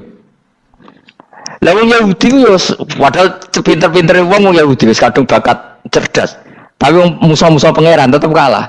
Jawab Yahudi ngene, "Wah, berarti kamu harus hormat saya Muhammad." "Kenapa?" "Kamu ikut siapa agama kamu?" "Ibrahim." "Kan anit tabi millata Ibrahima hanifa millata abikum Ibrahim." "Berarti kamu harus hormat saya Muhammad." "Kenapa?" "Karena panutan kamu Ibrahim itu saja pengikut Nasrani." Sing jarang Yahudi orang Ibrahim pengikut Yahudi. Nabi oleh semua nang upal. Mergo ketok goblok dadi kadang wong pinter ketok goblok. Nabi oleh guyu ngene lha ya kok aneh wong Yahuda bin Yakub bin Ishak bin Ibrahim. Dadi padha karo muni Pak Karno pengagum Puan Maharani. Kira-kira gitu cara bahasa Indonesia. Utawa kowe mending ngene lah. Mbah Nur Salim penggemar Hasan Hasan anak kula. Utawa kowe muni Mbah Zubair penggemar Gus Yofur kan boten mungkin. Utawa Mbah Hasyim penggemar Mbak Yeni. Jadi mereka itu ketujuh begini, Ibrahim itu Yahudi. Padahal sing jenenge Yahudi itu putune Nabi Ibrahim ke Yahuda bin Yakub bin Ishak bin Ibrahim. Mulane terus Quran turun. Quran turun oleh gojlok ngene. Ha antum haula'i hajastum fi malakum bi ilm falimatu hajuna fi ma laysa lakum bi ilm. Ini perdebatan sudah tidak fair. Muhammad berdebat secara ilmiah karena dia junior ngaku pengikut Ibrahim. Tapi kamu Yahudi Nasrani pendapat kamu tuh abal-abal. Masa Ibrahim pengikut Musa? Padahal Musa dan Ibrahim dulu Ibrahim. Masa Ibrahim pengikut Yahuda? Padahal Yahuda itu cucunya Ibrahim. Makanya Quran gojloke wama unzilati Tauratu wal Injilu illa mim ba'di. Ya ahlal kitab lima tuhajuna fi Ibrahim wa ma unzilati Tauratu wal Injilu illa mim ba'di afala taqilun. Jadi ini penting ya, penting dalam sejarah. Tapi santri-santri sing seneng ngaji ini ku ora roh sejarah. Pokoke ngaji mlebu swarga paham ra itu. Ruwet banget ngadepi wong ngaji. Saya itu tidak setuju seperti itu. Oke lah kowe mlebu swarga lah spek-pekan kok. Tapi mbok yo paham. Tapi ra paham lah sing penting mlebu swarga lha iku masalah kowe. Ora tahu kepikiran li ilahi kalimatillah. Aku yo cara kon mlebu swarga mek kon paham Quran, milih paham Quran sik. Lagi mlebu swarga. Tapi kok ana sida mlebu ora mungkin paham Quran bun neraka. Kowe ku aneh-aneh. Maksudnya ku keton regani pangeran lah mlebu swarga iku keren ya mergo paham Quran. Ora kok koyo kowe sementing mlebu. Ora paham lah. Karena ini sudah jadi menjadi perdebatan internasional. Saya itu berkali-kali ikut penelitian, makanya nah lucunya nasab itu sah. Mereka yang Yahudi kalau ditanya man huwal Yahud, huwa Ishak, huwa Yahuda bin Yakub bin Ishak bin Ibrahim. Terus diomong no Ibrahim pengikut Yahudi itu padha karo tadi kayak kita bilang misalnya Mbak Munawir pengikut Gus Najib. Kan nggak mungkin Pak Karno pengikut Puan Maharani atau Gus Mbah Hasyim pengikut Mbak Yeni atau Mbak Nur Salim bapak saya pengikut Hasan anak saya, kan aneh.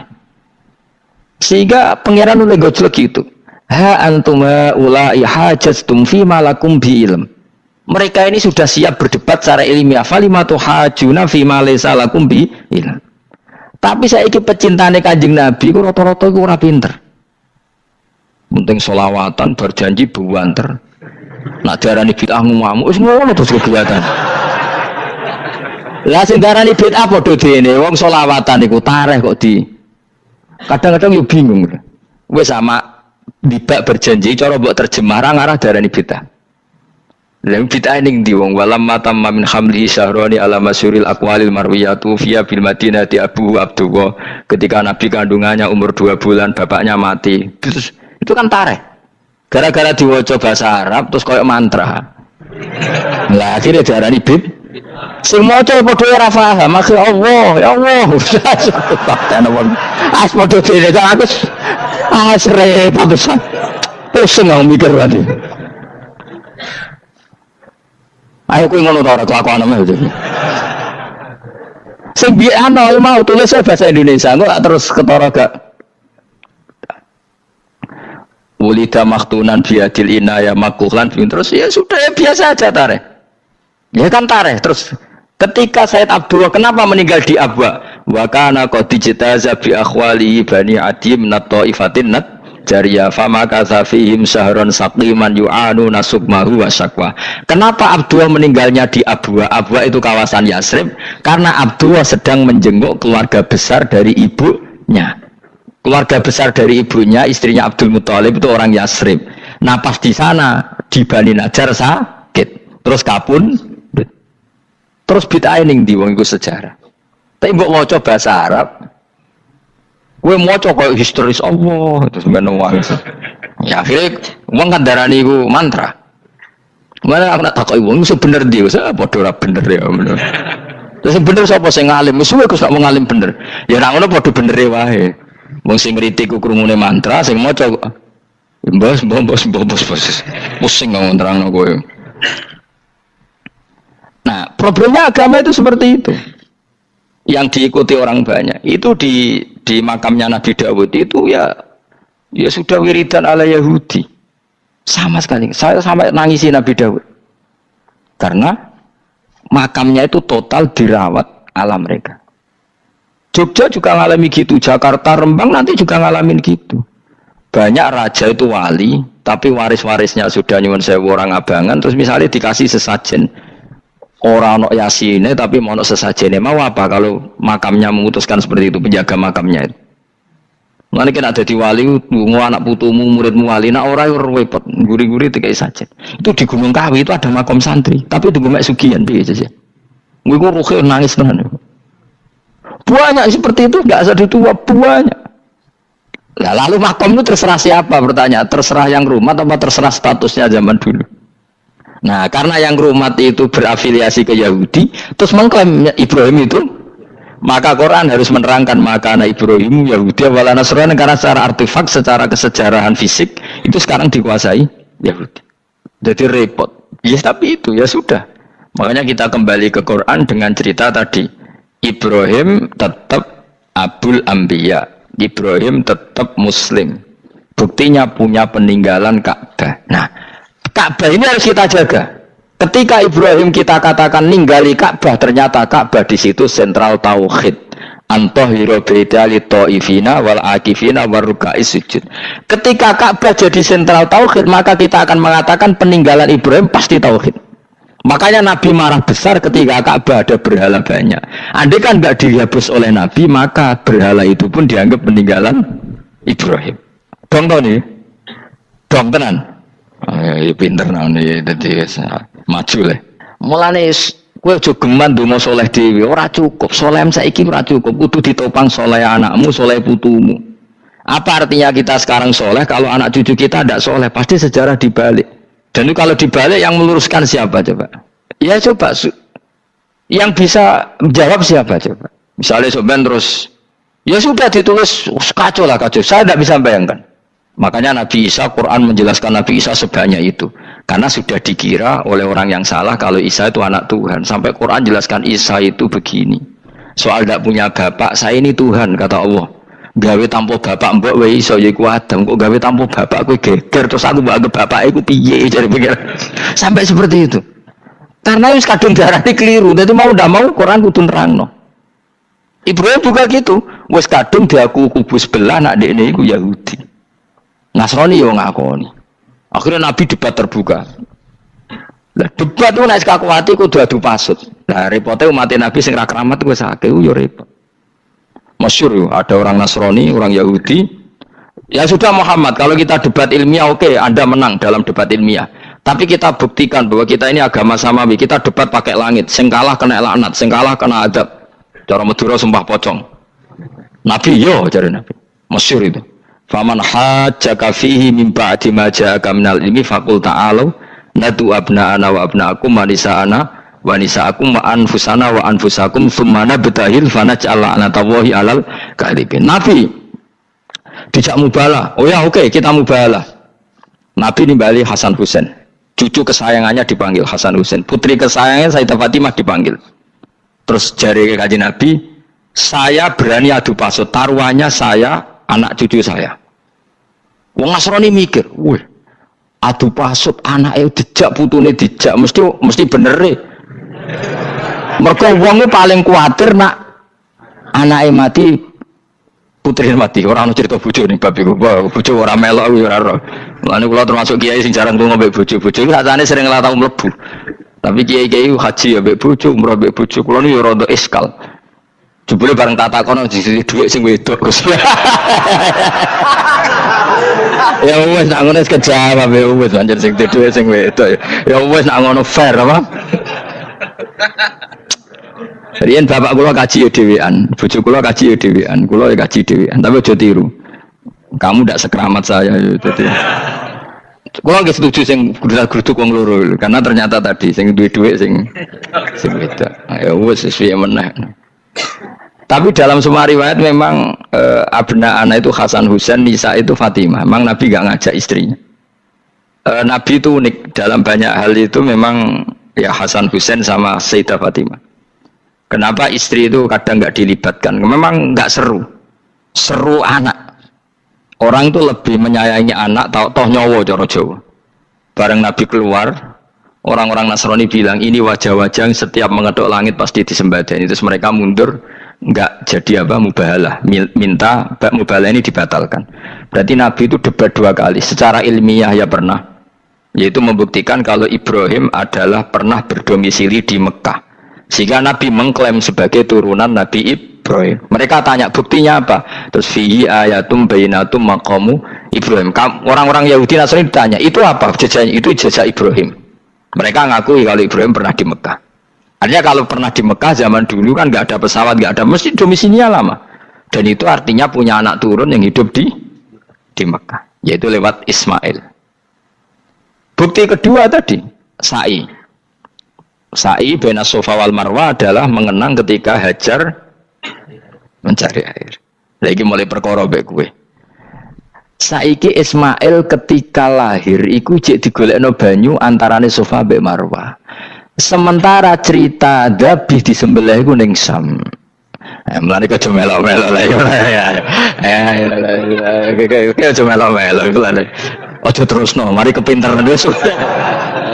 Semeneng ae serap sampe lho. Gak, aku Ismail ya.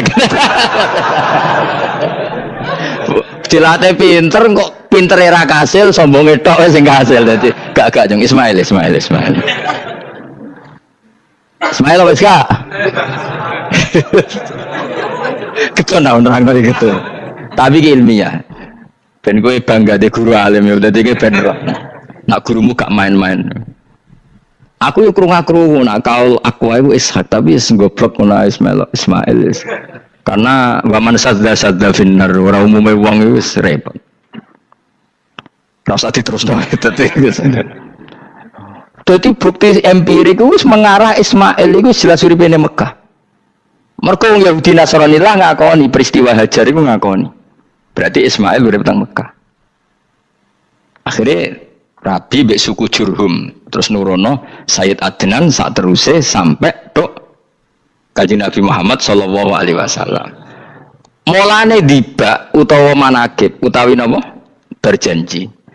Niku pertama sing disebut abtadiul imla bismillah terus wa ba'du fa'aqul wa Muhammad bin Abdullah. Kenapa dibak berjanji lah ya. Kenapa nerangkan nasabnya Nabi Muhammad? Karena yang dipertanyakan Muhammad jadi Nabi turunannya siapa? Karena syarat Nabi itu harus turunan Nabi. Makanya berjanji nerangkan wabak tu fa'akul wa Muhammad bin Abdullah bin Abdul Muttalib wasmulu syaibatul hamdi khumitat khisaluhus saniyah. Dan masih terbukti di Ka'bah itu ada pintu namanya pintu Babu Bani Syaibah, yaitu nama lain dari banyak Kanjeng Nabi. Terus diterusno sampai wa'adnanu bila raibin intadzawil ulumin nasabiyah ila dzabihi Ismail. Iku partaimu. Mergo berjanjilah darani dzabihu Ismail. Alhamdulillah jadi terus kowe menang. Kenapa? Ya itu tadi, sakjane mbok diterjemah yang ini ketahuilah bahwa Muhammad punya bapak Abdullah punya bapak Abdul Muthalib punya bapak Hashim nama lainnya ini bin Abdi Manaf sampai Adnan. Ketika diterjemah itu jadi mantra atau jadi buku sejarah. Nambah waca Arab itu kira paham. Mantra. Mulane sing ngarapno ya bener pancen suarane suara mantra. Sing ngalalo ya bener karena itu sudah apa? Sejarah. Lah khilaf seperti ini sudahlah kita abaikan saja, kita suka damai, tidak suka konflik. Biasalah seperti itu. Tapi yang jelas perdebatan antar para nabi itu seperti itu. Akhirnya Nabi Muhammad ngurusno itu. Bukti Ismail itu pernah hidup di Mekah, adalah lahirnya di sini, pernah mengalami peristiwa ini. Dan sisa-sisa Ibrahim ada fihi ayatum bayinatum maqamu Ibrahim, yaitu batu yang pernah diinjak Nabi Ibrahim. Nah kenapa itu mesti Ibrahim? Karena nak wong biasa gak mungkin nginjak batu kok sampai bekas. Jajal kok yang nginjak nganti bolak-balik. Itu mukjizat, wong batu diinjak kok bekas. Terus Ka'bah sebagai pewaris Ibrahim ditulisi kalimat-kalimat tauhid sehingga kepastian Ibrahim itu bapak tauhid. Makanya Nabi Riso ketika bidirinya Ka'bah ada banyak berhala, nanti dikira berhala ini syariatnya Nabi Ibrahim. Makanya lah ketika berhala banyak, Nabi gak mau madhep Ka'bah. Nanti dikira nyembah berhala. Maka sama Allah dialihkan disuruh madhep Baitul Maqdis.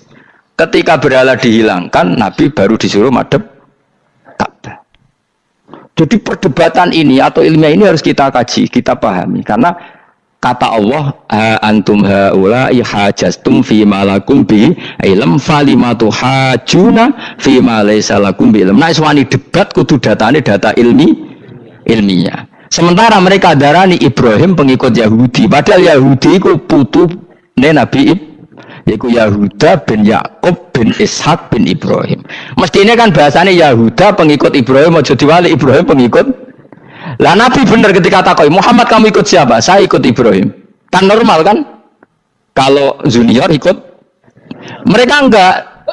Ibrahim pengikut Yahuda, ya mau perkara Pak Karno pengikut Puan Maharani, Mbah Hashim pengikut Mbak Yeni, kan kacau kan? Lah itu terus Allah nggak jelek tadi, Muhammad kekasih kuis debat secara ilmiah, tapi kamu tidak ilmiah. Makanya lima tuhajuna fi Ibrahim wa ma unzilatit Taurat wal Injilu illa mim ba'di. Kok Ibrahim mbok arani Yahudi piye? Wong penanggalan Yahudi misalnya dimulai kok Taurat. Taurat Musa itu generasine sause Ibrahim. Tapi Ibrahim mbok arani pengikut Musa. Dong ya. Jadi itu masalah-masalah. Tapi ayat-ayat ngene iku ora populer. Kowe seneng ayat populer ya poligami fankihu ma tobalakum. Kowe iku sing ora alim lah wabal. Mergo di kepentingan apa? Poligami. Mbak wong sing seneng keramat, senengane dalil wa may taqilla Allahu makhruja. Tekan dadi wali kepingine untuk duit yang enggak terduga. Dadi uteke ku duit.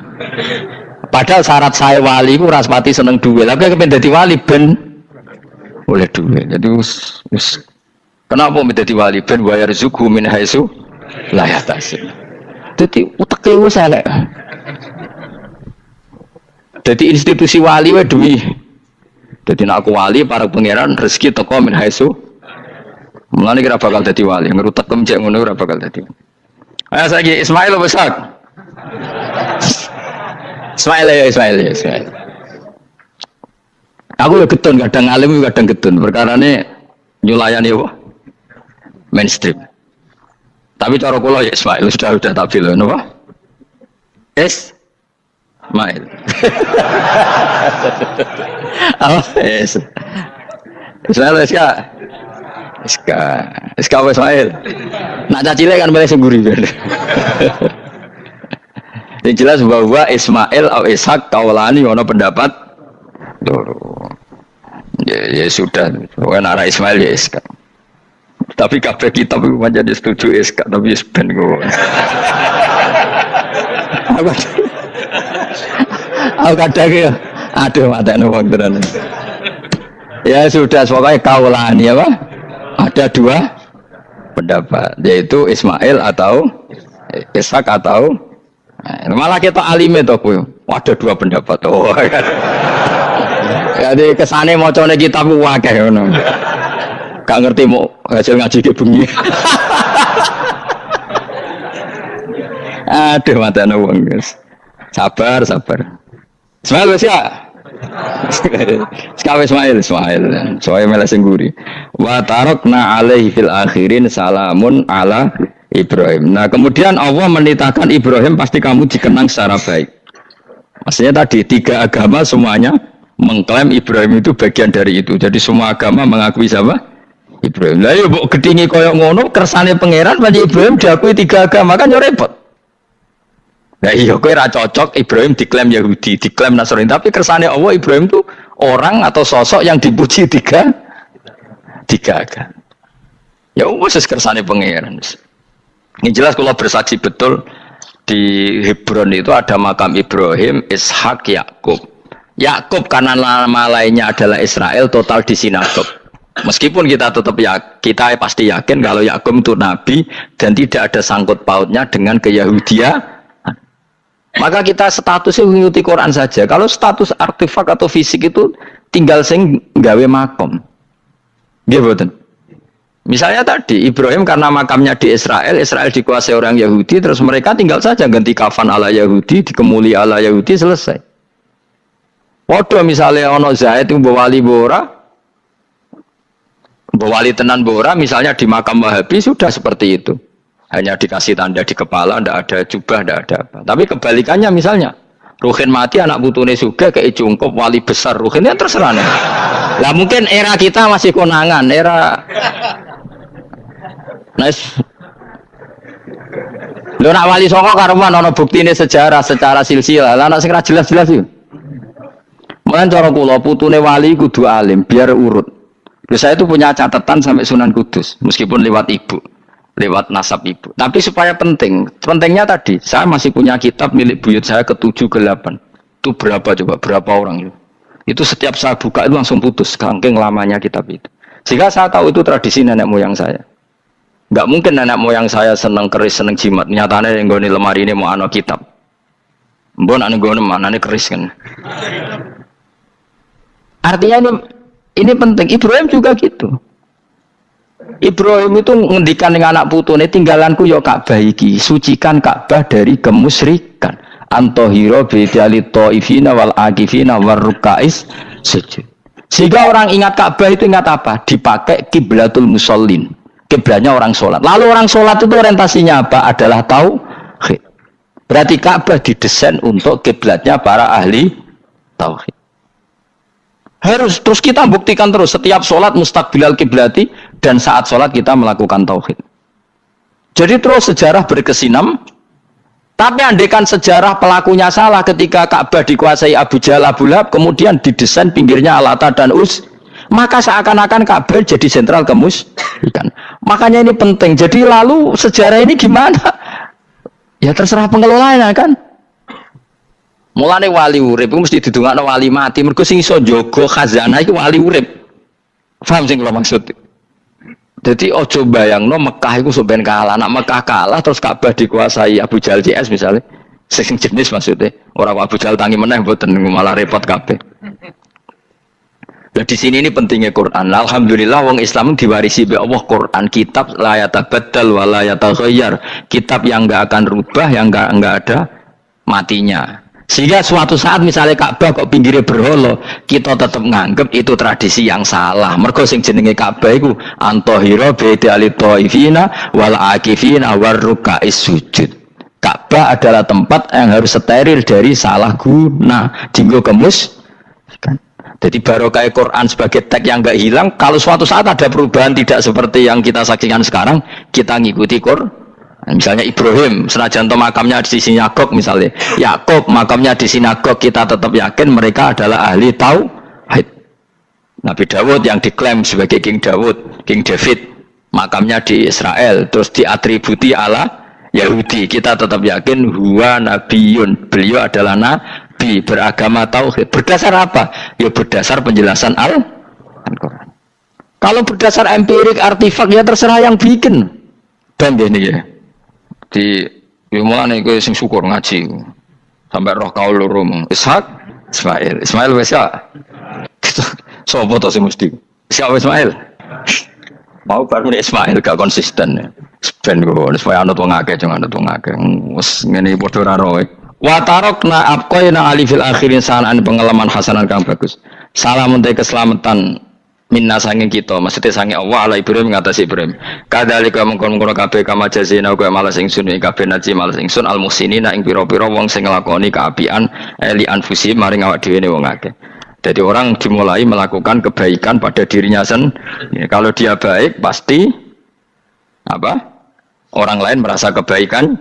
Misalnya kayak apik mesti kepengen sedekah, orang lain yang untung. Kamu baik pasti ingin menyebarkan kebaikan, orang lain pasti untung. Inna usataman Ibrahim iku min ibadina al mukminin. Saking kira-kira kaula ingsun al mukminin kang mukmin kabeh. Wa basyarnahu. Lan ngekei berita gembira ingsun hu ing Ibrahim bi Ishaq kelawan tak kaya anak Ishak. Ustudillah dikai dalil apa bidzalika klan do Ishaq ala anadzabiha ing atase sak temene sing disembelih kuwi ruhul ya anak Ishak. Dadi ana kaul sing darani pokoke ora Ishak. Ora Ishak sapa? Ya Ismail.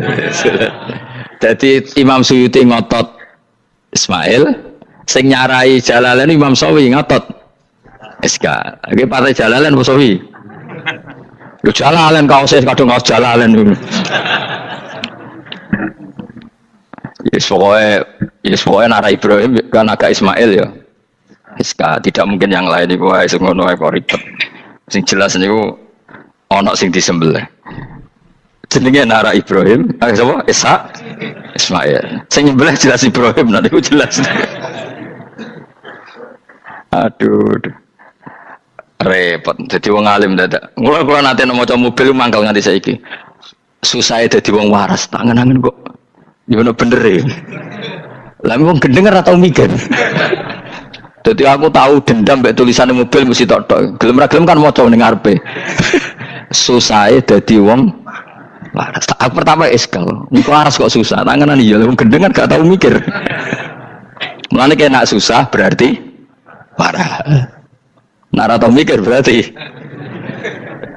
Jadi mau nak roh khilaf berarti wong alim. Nak ora roh khilaf berarti wong orang alim. Saiki wis roh khilaf berarti alim.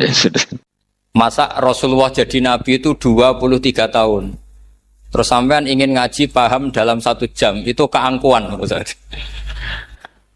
Jadi Rasulullah itu jadi nabi itu 23 tahun. Tapi orang ingin memahami Islam, nyewa kiai, diatur lagi itu kalau nggak pernah sepuh itu dosa, itu jelas itu. Itu 1 jam ingin paham. Saya punya sekian cerita ini Maulidur Rasul Shallallahu Alaihi Wasallam. Itu dulu zaman Nabi itu ada ayat yang Jibril jauh-jauh dari langit turun ke bumi hanya membawa 1 kalimat. Sehingga syarat seorang mufassir itu termasuk tahu pertanyaan kalimat apa yang hanya 1 diturunkan Jibril, yaitu kalimat minal fajr. Jadi dulu awal-awal Islam itu ada ayat kamu makan wakulu washrobu hatta yatabayyana lakumul khaytul abyadu minal khaytil aswad. Jadi kalau malam puasa itu orang boleh makan selagi melihat benang putih sama benang hitam itu belum kelihatan. Tapi kalau sudah kelihatan mana yang hitam, mana yang putih, berarti otomatis imsak. Itu sahabat entah saking lugunya, itu ya benar-benar pasang benang hitam sama putih, dia makan. Nanti 1 jam dari makan misalnya diintip lagi, kok belum kelihatan makan lagi. Mungkin yang istrinya cantik ya kumpul istrinya lagi, kalau tidak cantik ya sudah tidak usah mungkin. Sampai itu jadi perilaku sahabat berhari-hari. Ketika dilaporkan ke Rasulullah, Rasulullah itu tertawa-tawa. Kok ada begitu? Baru Jibril datang menerangkan minal fajr. Jadi benang hitam artinya masih malam, benang putih maknanya sudah fajar shadiq. Itu lama sekali. Saya terus mau cerita tentang sanad ilmu. Jadi Nabi itu 23 tahun. Dan itu tidak gampang, ada fasenya. Bahkan ada fase Nabi itu harus as-sukut anil mungkarat. As-sukut anil mungkarat itu diilmoni oleh pakar-pakar usul fikih. Apakah as-sukut anil mungkarat itu berarti mengekrori kemungkaran? Apa takhirul bayan? Saya ulang lagi pakai bahasa Indonesia. Ketika ada kemungkaran, Nabi diam. Itu diamnya karena nyari momen untuk ngandani. Atau memang diam itu dengan tanda kutip jangan-jangan dianggap ikrar.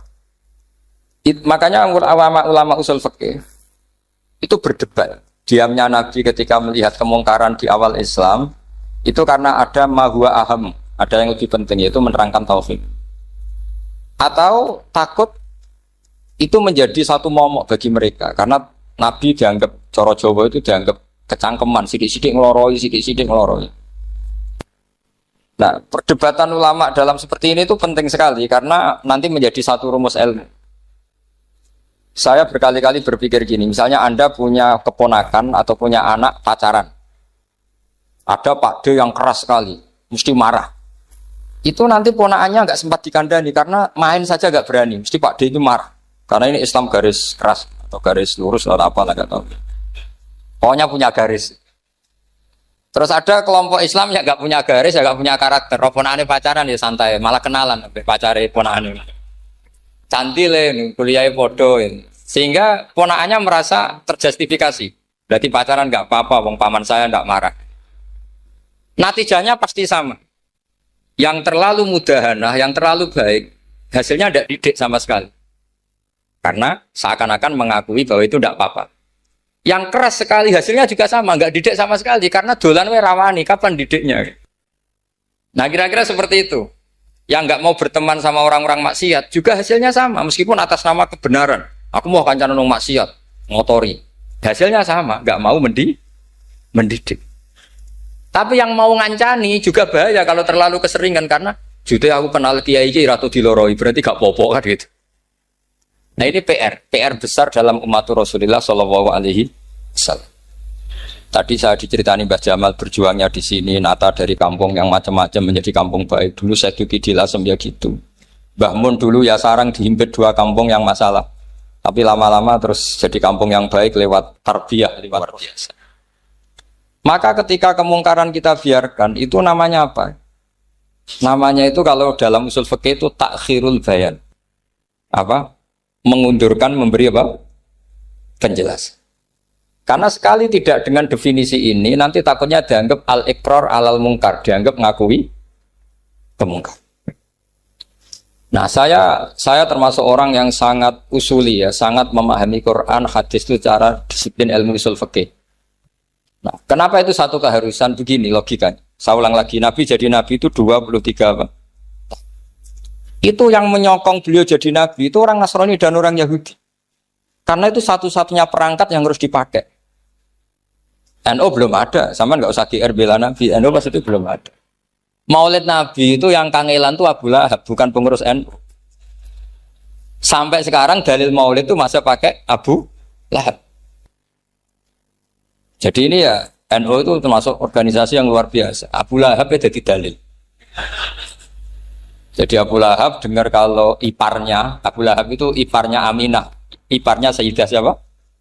Dengar Aminah lahir, nggak punya suami, saking senengnya, candalemnya beliau, itu dimerdekakan. Ya setidaknya untuk hari Senin tak sebut beliau, karena pas soleh. Nanti Selasa Rabu sudah. Itu dimerdekakan. Saya yang kiai kecil saja nggak bayangkan kalau pagi-pagi tidak punya anak dalam yang bikin kopi siapa, yang mencucikan siapa, yang nyapu rumah. Tapi Abu Lahab saking senengnya punya ponakan itu dikasihkan. Sudah Suwaiba kamu pakai saja. Sudah biar melayani kamu, ngurusin kamu. Jadi saya bayangkan hari itu Abu Lahab itu mungkin bikin kopi sendiri, nyapu sendiri demi. Nah itu sama Allah dikenang sehingga yukhaffafu anhul adzabu yaumal isnan itu masyhur. Idza kana hadza kafiron jaa dhammuhu bi tabbat yadahu fil jahimi muhal lada ata annahu fi yaumil isnaini daiman yukhaffafu anhu lisururi bi ahmada famadzannu bil abdil ladzi kana umruhu bi ahmada masruran wa mata muwahhida. Ini Abu Lahab yang kafir, format Maulidur Rasul saja dapat takhfiful adab, apalagi yang mukmin. Jadi itu satu-satunya dalil Maulid, itu dalilnya Abu Lahab. Ya makanya terus kita itu dibully sama kelompok sebelah, dalil kok Abu Lahab. Tapi saya pastikan awal Islam itu yang menjadi perangkat nubuwah itu hanya Yahudi dan Nasrani. Karena yang lainnya nggak tahu Nabi itu apa. Saya beri sedikit cerita, Nabi itu umur anggap saja kita ikut kaul yang 12 tahun saja. Sebetulnya ada beberapa perdebatan, ada yang bilang 9, ada yang bilang 12. Tapi yang debat tidak usah didengerin, sama-sama nggak tahu kok ngotot. Kadang orang debat yang lucu, sama-sama nggak tahu kok ngotot. Anggap saja 12. Nabi datang ke Syam. Syam itu ya sekitar Syria, Lebanon, Palestina itu Syam. Itu pertama yang tahu kalau beliau Nabi itu ya rohib. Rohib itu terjemahnya ya pendeta. Rohib, Bukhaira nemuin Abu Thalib, itu siapa? Ini anak saya. Terus ditanya lagi, ini siapa? Ini anak saya. Sampai 3 kali. Terus sampai Abu Thalib itu agak tersinggung. Memangnya masalahnya apa kalau dia anak saya? Terserah Ibu Bukhaira bilang gini, semua alamat Nabi pada anak ini itu ada semua, kecuali kecelakaannya satu, anak kamu. Loh, memangnya masalahnya apa? Karena alamatnya Nabi di Taurat dan Injil itu yatim, sementara ini punya bapak kamu, ini masalah. Jadi dilihat macanya sudah memenuhi kriteria, semua memenuhi kriteria, kecuali satu, karena punya bapak Abu.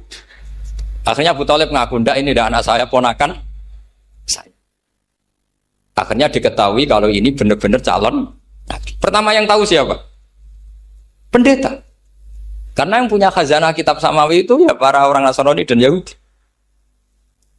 Sehingga Al-Quran meskipun pada akhirnya ngeritik Yahudi Nasrani, bicarakan Yahudi dan Nasrani. Karena satu-satunya yang masih punya kitab samawi itu Yahudi dan Nasrani. Meskipun sebagiannya sudah dirubah-rubah. Alamat pertama itu seperti yang diceritakan di Berjanji Afi, Ainaihikum, matanya dilihat. Terus perlakuan pohon. Saya pernah di pohon itu, pohon nubuah. Itu umurnya ribuan tahun. Itu kalau Nabi duduk misalnya di arah barat, matahari dari barat, normalnya akan kena kesetrong matahari. Itu yang rubah itu dahannya. Jadi Nabi itu orangnya lugu, duduk aja nggak mau mikir. Memang syaratnya Nabi itu nggak boleh mikir, harus ummi. Ummi itu lugu. Nggak boleh Nabi mikir besok makan apa, terus jabat apa, itu nggak boleh. Itu udah Nabi itu, maklar itu. Nabi itu nggak boleh mikir. Makanya Quran nyifati Nabi itu makun tata drimal kita bualal iman. Kamu itu tidak tahu kitab itu apa, iman itu apa. Jika Nabi itu nggak bisa jumpa pers, nggak bisa. Nabi kok memaklumatkan wah saya tadi malu, nggak bisa. Nabi itu justru bagus keliru pertama jadi Nabi. Nabi pertama ketemu Jibril itu dikira malakul maut, dia lari ketakutan. Zamiluni Khotijah, saya ini takut, itu tadi ada malakul maut, saya takut. Sama Khotijah dikemulin. Jadi Nabi itu nggak tahu kalau itu malaikat siapa? Jibril. Jibril nggak bisa dia kenalan nggak di seminar. Ini malaikat Jibril pernah kuliah di sini, nggak bisa seperti itu. Jibril itu ya aneh. Pertama ketemu Nabi, Iqra ya Muhammad, kamu harus baca ini. Kata Nabi, Nabi Qur'an, saya tidak bisa baca. Harus bisa. Dipaksa sampai 3 kali. Nabi terjawab, saya tidak bisa baca. Terus kata Nabi kenangnya, Tony, saya didekap. Kamu harus bisa baca. Setelah baca dilepas, Nabi lari pulang. Pulang terus bilang ke istrinya, Zamiluni. Ini secara nahwu agak aneh karena mukhotobahnya perempuan satu, harusnya Zamilini. Kalau untuk perempuan harusnya idribi ya, unsuri gitu. Tapi karena Khadijah dihitung ahl itu keluarga, maka Nabi pakai khitab apa? Mudzakkar jamak Zamiluni. Jadi Nabi nggak tahu kalau pertama jadi. Karena syaratnya Nabi harus ummi. Justru karena ummi itu orisinil, semua yang dikatakan Nabi pasti dari wahyu. Nanti Nabi sampeyan mikir, saya besok ngomong apa ya supaya orang tertarik. Makanya kamu gak akan jadi Nabi. Selain sudah ditutup juga bahaya ini karena tadi. Makanya saya ngaji itu ya sekenanya saya tidak pernah ngaji itu mikir. Karena ngaji itu menarik enggak itu terserah nasib. Kalau nasib sedang baik, kamu tidak paham gini, wah Gus Bae ilmunya tinggi sampai kita tidak paham. Itu kalau nasib sedang baik. Kalau nasib tidak baik, ngomong sudah enak apa? Wah, sebulet tuh. Jadi sebetulnya ini masalah qalb. Allah yang muqallibal qulub. Kayak kamu kelihatan serius itu kalau nasib sedang baik dianggap pemikir. Kalau nasib sedang nggak baik, wong kok merengut terus, mesti begitu. Kalau kamu nasib baik, sering guyon, mesti orang komentarnya alhamdulillah itu ceria, gampang syukur. Kalau nasib nggak baik, ya ikut guya-guyu, jelas kan gitu. Sehingga Nabi itu memang nggak boleh mikir. Sehingga diistilahkan makun tadri mal kitab walal iman. Kamu itu tidak tahu Muhammad kitab itu apa iman. Justru itu bagus. Tidak tahu itu bagus kalau untuk Nabi. Kalau untuk apa? Sehingga orisinil datang ke Khadijah Zamiluni. Jawabannya Khadijah lucu. Kamu betul ketemu orang seperti ini ke makhluk seperti ini nih. Iya kata Nabi. Itu Khadijah itu kacaunya bukan main. Khadijah itu kacau. Khadijah itu kubro. Masuk manakib yang dicintai Mbah. Ini mbah-mbahnya Habib ini Muhammad bin Anis. Khadijah bilang gini, ya gini saja mas. Suatu saat kalau teman kamu itu datang bilang ke saya, ya kata Nabi. Gak ngerti kalau ini dites. Suatu saat Jibril itu datang lagi. Nabi juga, ini loh temanku. Kalau bilang Jibril itu ini temanku datang lagi. Khadijah fahasarat an fakhidhiha. Masyhur itu di riwayat. Apa pahanya agak dibuka. Mas, temanmu masih, weh lari katanya. Terus setelah lari ditutup lagi. Temanmu datang lagi, iya datang lagi. Absyir ya Muhammad, kamu harus senang. Itu benar-benar kamu itu nabi. Jadi Khadijah punya sekian definisi. Kalau nabi betul itu melihat apa malaikat betul itu melihat aurat itu pasti lari. Jadi dibuka. Ternyata Jibril lari. Khadijah ini tidak tahu, yang tahu nabi. Nabi ya nggak tahu kalau dites. Kalau nabi tahu, oh kok nggak enak dites ya. Jadi ini mungkin. Jadi Nabi itu gak tahu kalau dites. Mas, kalau temanmu datang bilang saya. Setelah pas Nabi sama Khadijah, Jibril datang. Masyhur itu fahasarat an fakhidhiha. Dibuka, temanmu masih mas, lari gitu. Ditutup lagi. Sekarang gimana mas? Datang lagi. Kamu harus seneng, kamu Nabi betul. Karena kalau itu setan, wah mesti seneng nonton aurat kan. Itu Nabi tidak tahu kalau dites. Kalau sampean kan tahu kalau mau dites istri. Sampean mulai kato tong wedok liya toko mesti bojo mbak servis untuk menutupi semua keburukan itu. Itu Nabi. Uniknya terus Khadijah. Nabi jadi Nabi sama Khadijah itu tahu dulu Khadijah. Nabi enggak tahu kalau mau jadi Nabi, tapi Khadijah tahu. Sehingga ketika umur 25 tahun Nabi sebagai pedagang, Khadijah itu ngirim mata-mata namanya Maisarah. Maisarah itu nama lelaki. Saya tambahin lagi, Maisarah nama lelaki. Nanti kalau kamu artikan nama perempuan, oh berarti Nabi kemana-mana punya perempuan. Enggak, Maisarah itu nama lelaki. Maisarah dikirim Khadijah. Terus gimana Muhammad di perjalanan? Tudhilluhul ghamamah tuti'uhus sahaik. Kemana-mana dipayungi oleh mega, oleh awan. Sekian informasi ke Rasul, ke Khadijah itu dimasukkan semua ke Khadijah. Tapi betapa kecewanya Khadijah ketika Nabi nikah umur 25 tahun, Khadijah umur 40 tahun.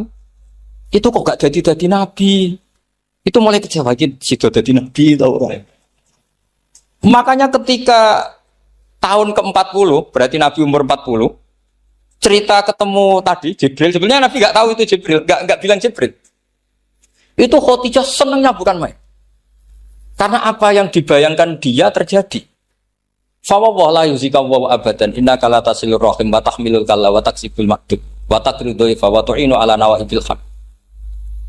Lah bahasa Pak Said Akil syarat jadi rais Suriah harus hafal katanya gitu. Sonono syaratnya jadi ulama. Saya ini jadi ulama sebelum di NU.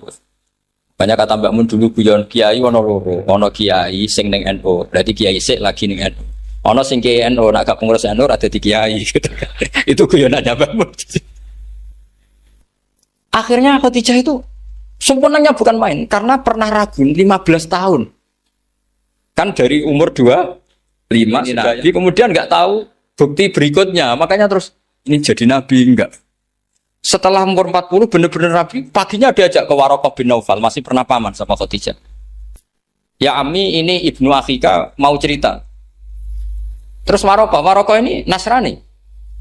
Di kitab Bukhari Ro'an tanah sorofil jahiliyah wayak tubuh Injil bil Ibroniyah masya Allah ayaktub. Jadi Waraqah itu penginjil, pendeta. Tapi nanti loh kamu jangan salah paham. Terus kayak pendeta sekarang ada periode di mana Injil masih asli dan ada periode ini yang sudah muharraf. Itu kan dia itu lafaznya ulama. Akhirnya Waraqah tanya, kamu ngomong saja ya Ibnu Akhi, manggilnya seperti itu. Akhirnya Nabi cerita ketemu Jibril, sebenarnya beliau nggak tahu itu Jibril cerita. Terus kata Waraqah, hadan namus alladzi ja'a bi Musa. Masih pakai bahasa namus, hadan namus alladzi ja'a bi Musa. Itu namus semacam malaikat yang mendatangi Musa. Terus uniknya Waraqah bilang gini, wa iyudrikni yaumuka ansuruka nasron mu'azzar. Andaikan saya menemukan hari ketika kamu jadi nabi, akan saya bilang mati-matian. Kapan itu, paman? Khina yukhrijuka kaumu, ketika kamu diusir oleh kaum kamu. Nabi sebagai orang baik, makanya GR jadi orang baik itu ya boleh. Nabi sebagai orang baik itu tanya, awamu khrijiyahum. Kalau kiai-kiai mana nih, awamu khrijiyah ono ta iku wong sing ngetono ingsun hum ta kaumi.